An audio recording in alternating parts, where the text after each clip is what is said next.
Hello ಗೆಳೆಯರೇ, ನಮ್ಮ ಲಾಯ್ಕ್ಸ್ ಪ್ರಸ್ತುತಪಡಿಸುತ್ತಿರುವ ಕನ್ನಡದಲ್ಲಿ ದೈನಂದಿನ ಸುದ್ದಿ ವಿಶ್ಲೇಷಣೆಗೆ ತಮಗೆಲ್ಲರಿಗೂ ಸ್ವಾಗತ.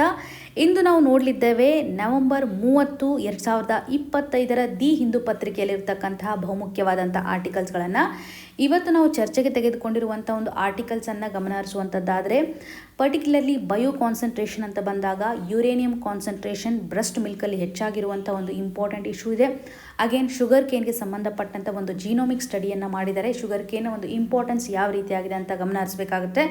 ಹಾಗೂ ಟ್ರಾನ್ಸ್ಜೆಂಡರ್ಗೆ ಸಂಬಂಧಪಟ್ಟಂಥ ಒಂದು ಬಯಾಲಜಿಕಲ್ ಸ್ಟಡಿಯನ್ನು ಎಂಫೋಸಿಸ್ ಮಾಡೋದ್ರ ಮುಖಾಂತರ ಯಾವ ರೀತಿಯಂಥ ಹಾರ್ಮೋನಲ್ ಇನ್ಫ್ಲುಯೆನ್ಸ್ ಇದೆ, ಬ್ಲಡ್ ಸ್ಟ್ರೀಮಲ್ಲಿರುವಂಥ ಪ್ರೋಟೀನ್ ಯಾವ ರೀತಿಯಂಥ ಇನ್ಫ್ಲುಯೆನ್ಸನ್ನು ಮಾಡ್ತಾ ಇದೆ ಅನ್ನುವಂಥದ್ದನ್ನು ಗಮನ ಹರಿಸ್ಬೋದು. ಅಗೇನ್ ಪ್ಲಾಸ್ಟಿಕ್ನಿಂದ ಮರೈನ್ ಬಯೋಡೈವರ್ಸಿಟಿಗೆ ಯಾವ ರೀತಿಯಂಥ ಒಂದು ಥ್ರೆಟ್ಟನ್ನು ಕ್ರಿಯೇಟ್ ಮಾಡ್ತಾ ಇದೆ. ಈ 4 ಆರ್ಟಿಕಲ್ಸ್ಗಳು ನಮಗೆ ಎಕ್ಸಾಮಿನೇಷನ್ ಪರ್ಸ್ಪೆಕ್ಟಿವಲ್ಲಿ ತುಂಬ ಇಂಪಾರ್ಟೆಂಟ್ ಇರೋದ್ರಿಂದ ಇವತ್ತಿನ ಒಂದು ಚರ್ಚೆಯಲ್ಲಿ ನಾವು ತೆಗೆದುಕೊಂಡಿರುವಂಥದ್ದು. ಇವತ್ತಿನ ಒಂದು ಮೊದಲನೇ ಆರ್ಟಿಕಲನ್ನು ಗಮನ ಹರಿಸುವಂಥದ್ದಾದರೆ, ಒಂದು ರಿಸರ್ಚನ್ನು ನಾವಿಲ್ಲಿ ಕಾಣ್ತಾ ಇದ್ದೀವಿ. ಇವಾಗ ನಿಮಗೆಲ್ಲ ಗೊತ್ತಿರುತ್ತೆ ಟ್ರಾನ್ಸ್ ವುಮೆನ್ಸ್ ಅಂದರೆ ಏನು, ಜನರಲಿ ಈ ಒಂದು ಟ್ರಾನ್ಸ್ಜೆಂಡರ್ ಯಾವ ರೀತಿಯಾಗಿ ಇರ್ತಾರೆ ಅಂತ ಒಂದು ಅಪಿಯರೆನ್ಸ್ನ ಆಧಾರದ ಮೇಲೆ ನೀವು ಫಿಗರ್ ಔಟ್ ಮಾಡಬಹುದು. ಇಲ್ಲಿ ನೀವು ಅರ್ಥ ಮಾಡ್ಕೊಳ್ಳಿ, ಒಂದು ರಿಸರ್ಚನ್ನು ಮಾಡಿದ್ದಾರೆ. ಈ ರಿಸರ್ಚ್ನ ಆಧಾರದ ಮೇಲೆ ಟ್ರಾನ್ಸ್ ವುಮೆನ್ ಆಗಲಿಕ್ಕೆ ಕಾರಣಗಳು ಏನಿರ್ಬೋದು, ಯಾವ ರೀತಿಯಾದಂಥ ಒಂದು ಹಾರ್ಮೋನ್ ಇಂಪ್ಯಾಕ್ಟನ್ನು ಕ್ರಿಯೇಟ್ ಮಾಡ್ತಾ ಇದೆ ಅಂತ ನಾವು ನೋಡ್ಬೋದು. ಈ ಒಂದು ವಿಷಯನ ಜನರಲಿ ನಾವು GS ಪೇಪರ್ 3ನಲ್ಲಿ ಬೇಸಿಕ್ ಸೈನ್ಸ್ ಸೆಕ್ಷನ್ನಲ್ಲಿ ಕವರ್ ಮಾಡ್ಬೋದು. ಜೊತೆಗೆ ವಲ್ನರಬಲ್ ಸೆಕ್ಷನ್ಗೆ ಸಂಬಂಧಪಟ್ಟಂತಹ ಇಶ್ಯೂಸ್ ಇರುತ್ತಲ್ಲ GS ಪೇಪರ್ 2 ನಡಿನಲ್ಲಿ, ಇದರ ಆಧಾರದ ಮೇಲೆ ಕೆಲವಷ್ಟು ರಿಸರ್ಚ್ಗಳು ನಮಗೆ ಸಹಕಾರಿಯಾಗುತ್ತೆ. ಇಲ್ಲಿ ನೋಡಿ, ಅ ನೇಚರ್ ಮೆಡಿಸಿನ್ ಸ್ಟಡಿಯ ಆಧಾರದ ಮೇಲೆ ಫೆಮಿನೈಸಿಂಗ್ ಜೆಂಡರ್ ಅಫರ್ಮಿಂಗ್ ಹಾರ್ಮೋನ್ ಥೆರಪಿಗೆ ಸಂಬಂಧಪಟ್ಟಂತೆ ಜೆಂಡರ್ ಅಫರ್ಮಿಂಗ್ ಹಾರ್ಮೋನ್ ಥೆರಪಿಗೆ ರಿಲೇಟೆಡ್ ಇರತಕ್ಕಂಥ ಒಂದು ಡಿಸ್ಕಷನನ್ನು ನಾವಿಲ್ಲಿ ಗಮನ ಹರಿಸ್ಬೋದು. ಬ್ಲಡ್ ಪ್ರೋಟೀನ್ ಪ್ರೊಫೈಲಿಂಗನ್ನು ಮಾಡ್ತಾ ಇದ್ದಾರೆ. ಅದರಲ್ಲೂ ಟ್ರಾನ್ಸ್ಜೆಂಡರ್ ವುಮನ್ ಏನಿರ್ತಾರಲ್ಲ, ಬೈ ಬರ್ತ್ ಅಂತ ನೋಡಿದಾಗ ಅವರು ಮೇಲ್ ಅಂತ ಡಿಸೈಡ್ ಆಗಿರ್ತಾರೆ. ಬಟ್ ಆಫ್ಟರ್ ಸರ್ಟನ್ ಏಜ್ ಏನಾಗುತ್ತೆ ಅಂದರೆ ಅವರು ಫೀಮೇಲ್ ಇರ್ತಕ್ಕಂಥ ಒಂದು ಕ್ಯಾರೆಕ್ಟರ್ಸನ್ನು ತೋರಿಸ್ತಾ ಇರೋದನ್ನು ನಾವು ನೋಡ್ಬೋದು. ಸೊ ನಿಮ್ಗೆ ಈಸಿಲಿ ಗೊತ್ತಾಗುತ್ತೆ ಮೇಲ್ ಆ್ಯಂಡ್ ಫೀಮೇಲ್ನ ಒಂದು ಕ್ಯಾರೆಕ್ಟರಿಸ್ಟಿಕ್ ಫೀಚರ್ಸ್ಗಳು ಅಥವಾ ಮಾರ್ಫಾಲಜಿ ಯಾವ ರೀತಿಯಾಗಿ ಬದಲಾವಣೆ ಇರುತ್ತೆ ಅಂತ. ಸೊ ಇಲ್ಲಿ ಹುಟ್ಟಿದಾಗ ಮೇಲಿರುವಂಥದ್ದು ಬೆಳೀತಾ ಬೆಳೀತಾ ಫೀಮೇಲ್ ಆಗಿ ಕನ್ವರ್ಟ್ ಆಗ್ತಾರಲ್ಲ, ಏನು ಚೇಂಜಸ್ ಇರ್ಬೋದು, ಸೈಕಲಾಜಿಕಲಿ ಯಾವ ರೀತಿಯಂಥ ಬದಲಾವಣೆಗಳಿರ್ಬೋದು, ಮತ್ತು ಹಾರ್ಮೋನ್ ಲೆವೆಲಲ್ಲೂ ಸಹ ಯಾವ ರೀತಿಯಂಥ ಚೇಂಜಸ್ ಇರುತ್ತೆ ಅಂತ ನಾವು ಇಲ್ಲಿ ಗಮನ ಹರಿಸ್ಬೋದು. ಟ್ರಾನ್ಸ್ಜೆಂಡರ್ ವುಮೆನ್ ಅಂದರೆ ಈ ಒಂದು ಮೀನಿಂಗನ್ನು ಕೊಡುತ್ತೆ. ಮೇಲಿರುವಂಥದ್ದು ಫೀಮೇಲ್ ಆಗಿ ಆಫ್ಟರ್ ಸರ್ಟನ್ ಏಜಲ್ಲಿ ಬದಲಾವಣೆ ಆಗ್ತಾ ಇರೋದನ್ನು ನಾವು ನೋಡ್ತಾ ಇದ್ದೀವಿ. ಸೊ ಇಲ್ಲಿ ಒಂದು ರಿಸರ್ಚನ್ನು ಮಾಡಿದ್ದಾರೆ. ಫೆಮಿನೈಸ್ ಆಗಲಿಕ್ಕೆ ಅಥವಾ ಫೀಮೇಲ್ ಕ್ಯಾರೆಕ್ಟರ್ಸ್ ಬರಲಿಕ್ಕೆ ಕಾರಣಗಳು ಏನಿರ್ಬೋದು. ಜನರಲಿ ಈ ಒಂದು ರಿಸರ್ಚ್ ನಡಿನಲ್ಲಿ ಈಸ್ಟ್ರೋಜನ್ನಲ್ಲಿ ಆಗ್ತಾ ಇರುವಂತಹ ಬದಲಾವಣೆಯನ್ನು ನಾವು ನೋಡ್ತಾ ಇದ್ದೀವಿ. ಹಾಗೂ ಆ್ಯಂಡ್ರೋಜನ್ ಅಂತ ಬಂದಾಗ ಆ್ಯಂಟಿ ಆ್ಯಂಡ್ರೋಜನ್ ಕ್ಯಾರೆಕ್ಟರಿಸ್ಟಿಕ್ ಫೀಚರ್ಸ್ಗಳು ನಾವಿಲ್ಲಿ ಇರೋದನ್ನು ನೋಡ್ತೇವೆ. ಇದರಿಂದ ಟೆಸ್ಟೋಸ್ಟಿರಾನ್ ಹಾರ್ಮೋನ್ ಅಥವಾ ಆ್ಯಂಡ್ರೋಜನ್ಗಳ ಒಂದು ಬೆಳವಣಿಗೆಯನ್ನು ಇದು ಪ್ರೊಹಿಬಿಟ್ ಮಾಡುತ್ತೆ ಅಂತ ಹೇಳ್ಬೋದು. ಇದಕ್ಕೆ ರೆಸ್ಪಾನ್ಸಿಬಲ್ ಆಗಿರ್ತಕ್ಕಂತಹ 2 ಆ್ಯಂಟಿ ಆ್ಯಂಡ್ರೋಜನ್ಸ್ಗಳಂತಂದರೆ ಇಲ್ಲಿ ನೀವು ಗಮನಿಸ್ಬೋದು, ಸಿಪ್ರೋಟಿರೋನ್ ಅಸಿಟೇಟ್ ಹಾಗೂ ಸ್ಪೈರನೋ ಲ್ಯಾಕ್ಟೋನ್ ಅನ್ನುವಂಥದ್ದನ್ನು ಕಾಣ್ಬೋದು. ಸೊ CPA ಅಥವಾ ಸ್ಪಿರಾಲ್ ಅನ್ನುವಂತಹ ಒಂದು ಶಾರ್ಟ್ ಫಾರ್ಮಿಂದನೂ ಇದನ್ನು ಕರೀತಾರೆ. ಸೊ ಇಲ್ಲಿರುವಂಥ ಒಂದು ಸ್ಟಡಿಯ ಆಧಾರದ ಮೇಲೆ ಪರ್ಟಿಕ್ಯುಲರ್ಲಿ ಈ ಒಂದು ಇಸ್ಟ್ರೋಜನ್ ಇರುತ್ತೆ, ಜೊತೆಗೆ ಈ ಒಂದು ಆ್ಯಂಟಿ ಆ್ಯಂಡ್ರೋಜನ್ಸ್ಗಳ ಒಂದು ಇನ್ವಾಲ್ವ್ಮೆಂಟ್ ಇರೋದ್ರಿಂದ ಫೆಮಿನೈನ್ ಕ್ಯಾರೆಕ್ಟರ್ಸ್ಗಳು ಡೆವಲಪ್ ಆಗ್ತಾ ಇರೋದನ್ನು ನಾವು ನೋಡ್ತಾ ಇದ್ವಿ. ಪರ್ಟಿಕ್ಯುಲರ್ಲಿ ಅವ್ರು ಏನು ಮಾಡಿದ್ದಾರೆ, ಕೆಲವೊಂದಿಷ್ಟು ಸ್ಯಾಂಪಲ್ಸನ್ನು ಕಲೆಕ್ಟ್ ಮಾಡೋದ್ರ ಮುಖಾಂತರ, ಕೆಲವೊಂದಿಷ್ಟು ಡ್ಯೂರೇಷನ್ಸನ್ನು ಕೊಡೋದ್ರ ಮುಖಾಂತರ ಯಾವ ರೀತಿಯಂಥ ಪ್ರೋಟೀನ್ಸ್ಗಳು ಪರ್ಟಿಕ್ಯುಲರ್ಲಿ ಈ ಒಂದು ಆ್ಯಂಟಿ ಆ್ಯಂಡ್ರೋಜನ್ಸ್ ಅವೈಲೇಬಲ್ ಇರೋದನ್ನು ನಾವು ನೋಡ್ತಾ ಇದ್ದೀವಿ. ಸೊ ಇವ್ರು ಏನು ಮಾಡ್ತಾ ಇದ್ದಾರೆ ಅಂತಂದರೆ, ಇವಾಗ ಫೀಮೇಲ್ ಕ್ಯಾರೆಕ್ಟರ್ಸ್ಗಳು ಡೆವಲಪ್ ಆಗಿರುವಂತಹ ಸಂದರ್ಭದಲ್ಲಿಯೂ ಸಹ ಕಂಪ್ಲೀಟಾಗಿ ಫೀಮೇಲ್ ಕ್ಯಾರೆಕ್ಟರ್ಸ್ಗಳು ಡೆವಲಪ್ ಆಗಿರೋದಿಲ್ಲ. ಸೊ ಹಾಗಾಗಿ ಒಂದು ಸೈಕಲಾಜಿಕಲ್ ಇಂಪ್ಯಾಕ್ಟನ್ನು ಸಹ ಇಲ್ಲಿ ಕ್ರಿಯೇಟ್ ಮಾಡುತ್ತೆ. ಬಿಕಾಸ್ ಒಂದು ಸ್ಟಿಗ್ಮಾವನ್ನು ಸಹ ನಾವಿಲ್ಲಿ ಗಮನ ಹರಿಸುವಂಥದ್ದಾದರೆ, ಅವ್ರಿಗೆ ಇವತ್ತು ಮೇಲ್ ಅಂತ ಕನ್ಸಿಡರ್ ಮಾಡಬೇಕಾ ಫೀಮೇಲ್ ಅಂತ ಕನ್ಸಿಡರ್ ಮಾಡಬೇಕಾ ಅಂತ ಅವ್ರಿಗೂ ಸಹ ಸೈಕಾಲಜಿಕಲಿ ಒಂದು ಡಿಪ್ರೆಷನನ್ನು ಕ್ರಿಯೇಟ್ ಮಾಡುವಂಥದ್ದಾಗಿ.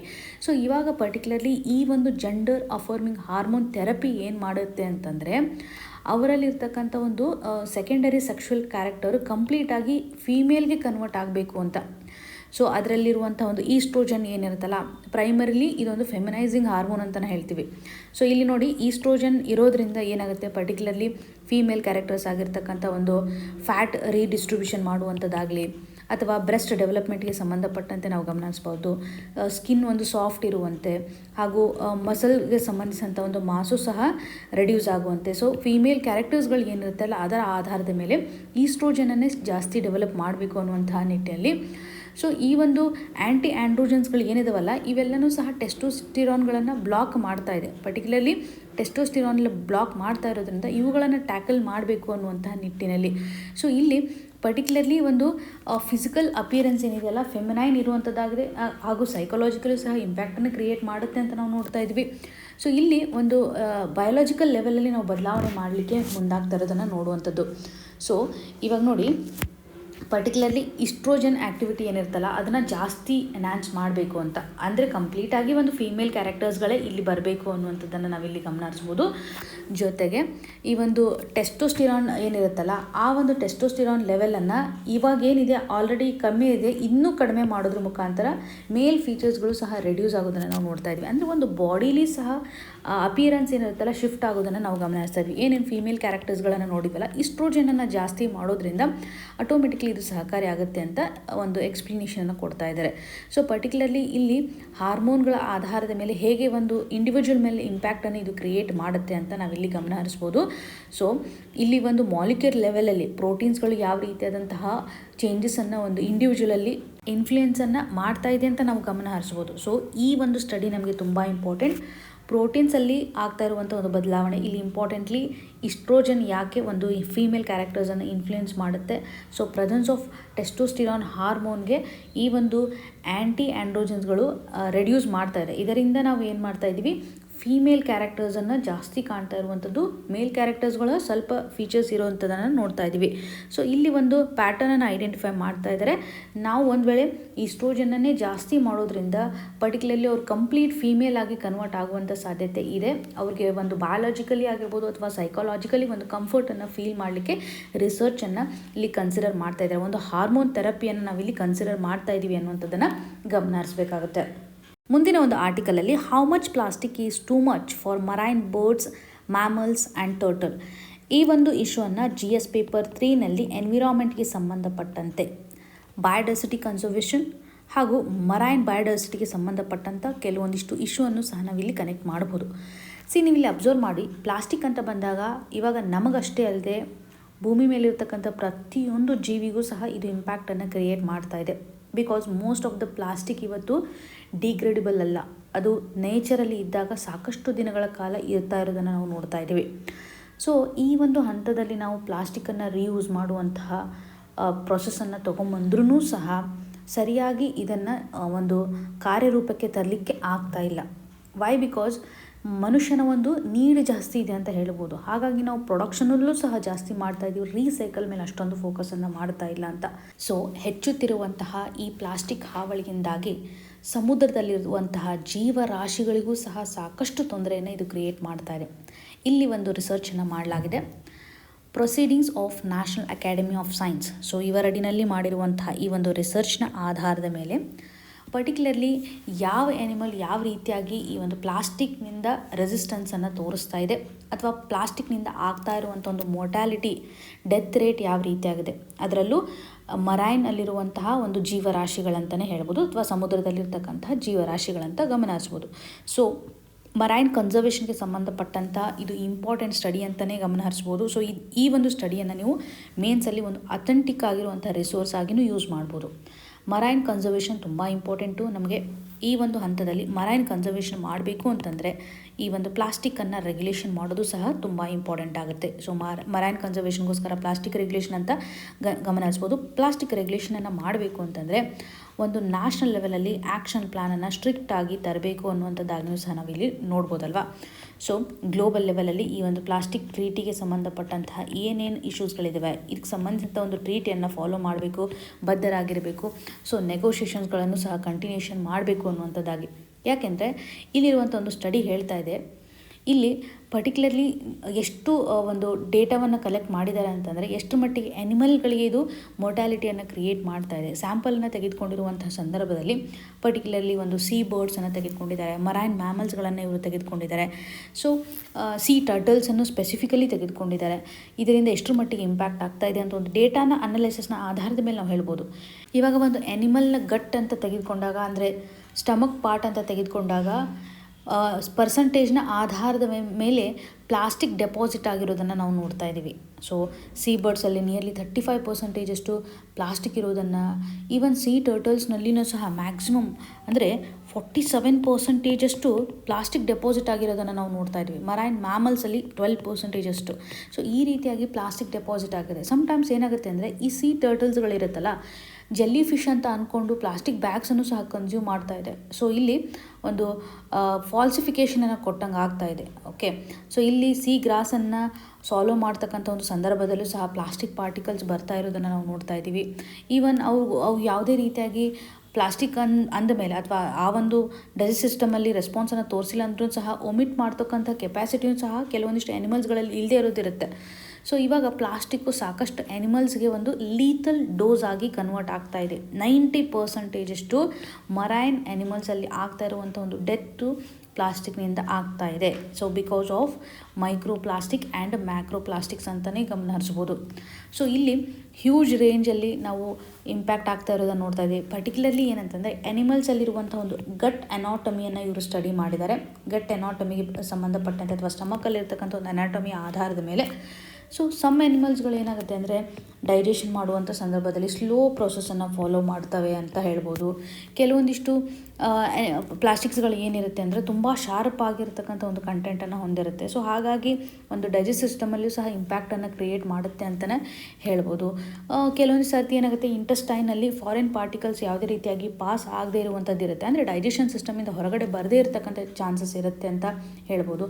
ಈ ಪ್ಲಾಸ್ಟಿಕ್ಸ್ಗಳು ಯಂಗ್ ಆ್ಯನಿಮಲ್ಸ್ ಮೇಲೆ ಸಾಕಷ್ಟು ಇಂಪ್ಯಾಕ್ಟನ್ನು ಕ್ರಿಯೇಟ್ ಮಾಡೋದಾಗಿ ಫಾಸ್ಟಾಗಿ ಅವ್ರ ಮೇಲೆ ಇಂಪ್ಯಾಕ್ಟ್ ಆಗುತ್ತೆ, ಡೆತ್ ಆಗುವಂಥ ಒಂದು ಸಾಧ್ಯತೆ ಇರುತ್ತೆ ಅಂತ ಹೇಳ್ಬೋದು. ಸೊ ಒಟ್ಟಾರೆಯಾಗಿ ನಾವಿಲ್ಲಿ ಅರ್ಥ ಮಾಡ್ಕೋಬೇಕಾಗಿರೋದು ಏನಂತಂದರೆ, ಒಂದು ಡೈಜೆಸ್ಟ್ ಸಿಸ್ಟಮ್ ಮೇಲೆ ಇದು ಹೆಚ್ಚು ಇಂಪ್ಯಾಕ್ಟನ್ನು ಮಾಡ್ತಾಯಿದೆ. ಗ್ಯಾಸ್ಟ್ರೋ ಇಂಟೆಸ್ಟೈನಲ್ ಟ್ರ್ಯಾಕ್ನ ಆಧಾರದ ಮೇಲೆ ನಾವು ಗಮನ ಹರಿಸೋದಾದರೆ ಕಂಪ್ಲೀಟಾಗಿ ಒಂದು ಬ್ಲಾಕೇಜನ್ನು ಕ್ರಿಯೇಟ್ ಮಾಡ್ತಾಯಿದೆ. ಫುಡ್ ಯಾವುದೇ ರೀತಿಯಾಗಿ ಪಾಸ್ ಆಗದೇ ಇರುವಂತೆ ಆಗಿರ್ಬೋದು, ಅಥವಾ ಈ ಒಂದು ಪ್ಲಾಸ್ಟಿಕ್ ಏನಿರುತ್ತಲ್ಲ, ಇನ್ನರ್ ಲೈನಿಂಗ್ ಇರುತ್ತಲ್ಲ ಡೈಜೆಸ್ಟ್ ಸಿಸ್ಟಮಲ್ಲಿ, ಆ ಒಂದು ಇನ್ನರ್ ಲೈನಿಂಗನ್ನು ಸಹ ಕಟ್ ಮಾಡುವಂಥ ಸಾಧ್ಯತೆ ಇರುತ್ತೆ. ಇಂಟೆಸ್ಟೈನ್ಸ್ಗಳನ್ನು ಟ್ವಿಸ್ಟ್ ಮಾಡಿದೆ. ಸೊ ಒಂದು ಫುಲ್ನೆಸ್ಸನ್ನು ಸಹ ಫೀಲ್ ಮಾಡುತ್ತೆ. ಈಗ ಬರ್ಡ್ಸ್ ಅಂತ ಬಂದಾಗ ಒಂದು ಪ್ಲಾಸ್ಟಿಕ್ ಹೋಗಿರುವಂಥ ಸಂದರ್ಭದಲ್ಲಿ ಅದು ಮುಂದೆ ಯಾವುದೇ ರೀತಿಯಾಗಿ ಈಟ್ ಮಾಡದೇ ಇರುವಂತೆ, ಅಂದರೆ ಹಸಿವು ಇಲ್ಲ ಅನ್ನುವಂತಹ ಒಂದು ಕಂಟೆಕ್ಸ್ಟನ್ನು ಸಹ ಇದು ಕ್ರಿಯೇಟ್ ಮಾಡುತ್ತೆ.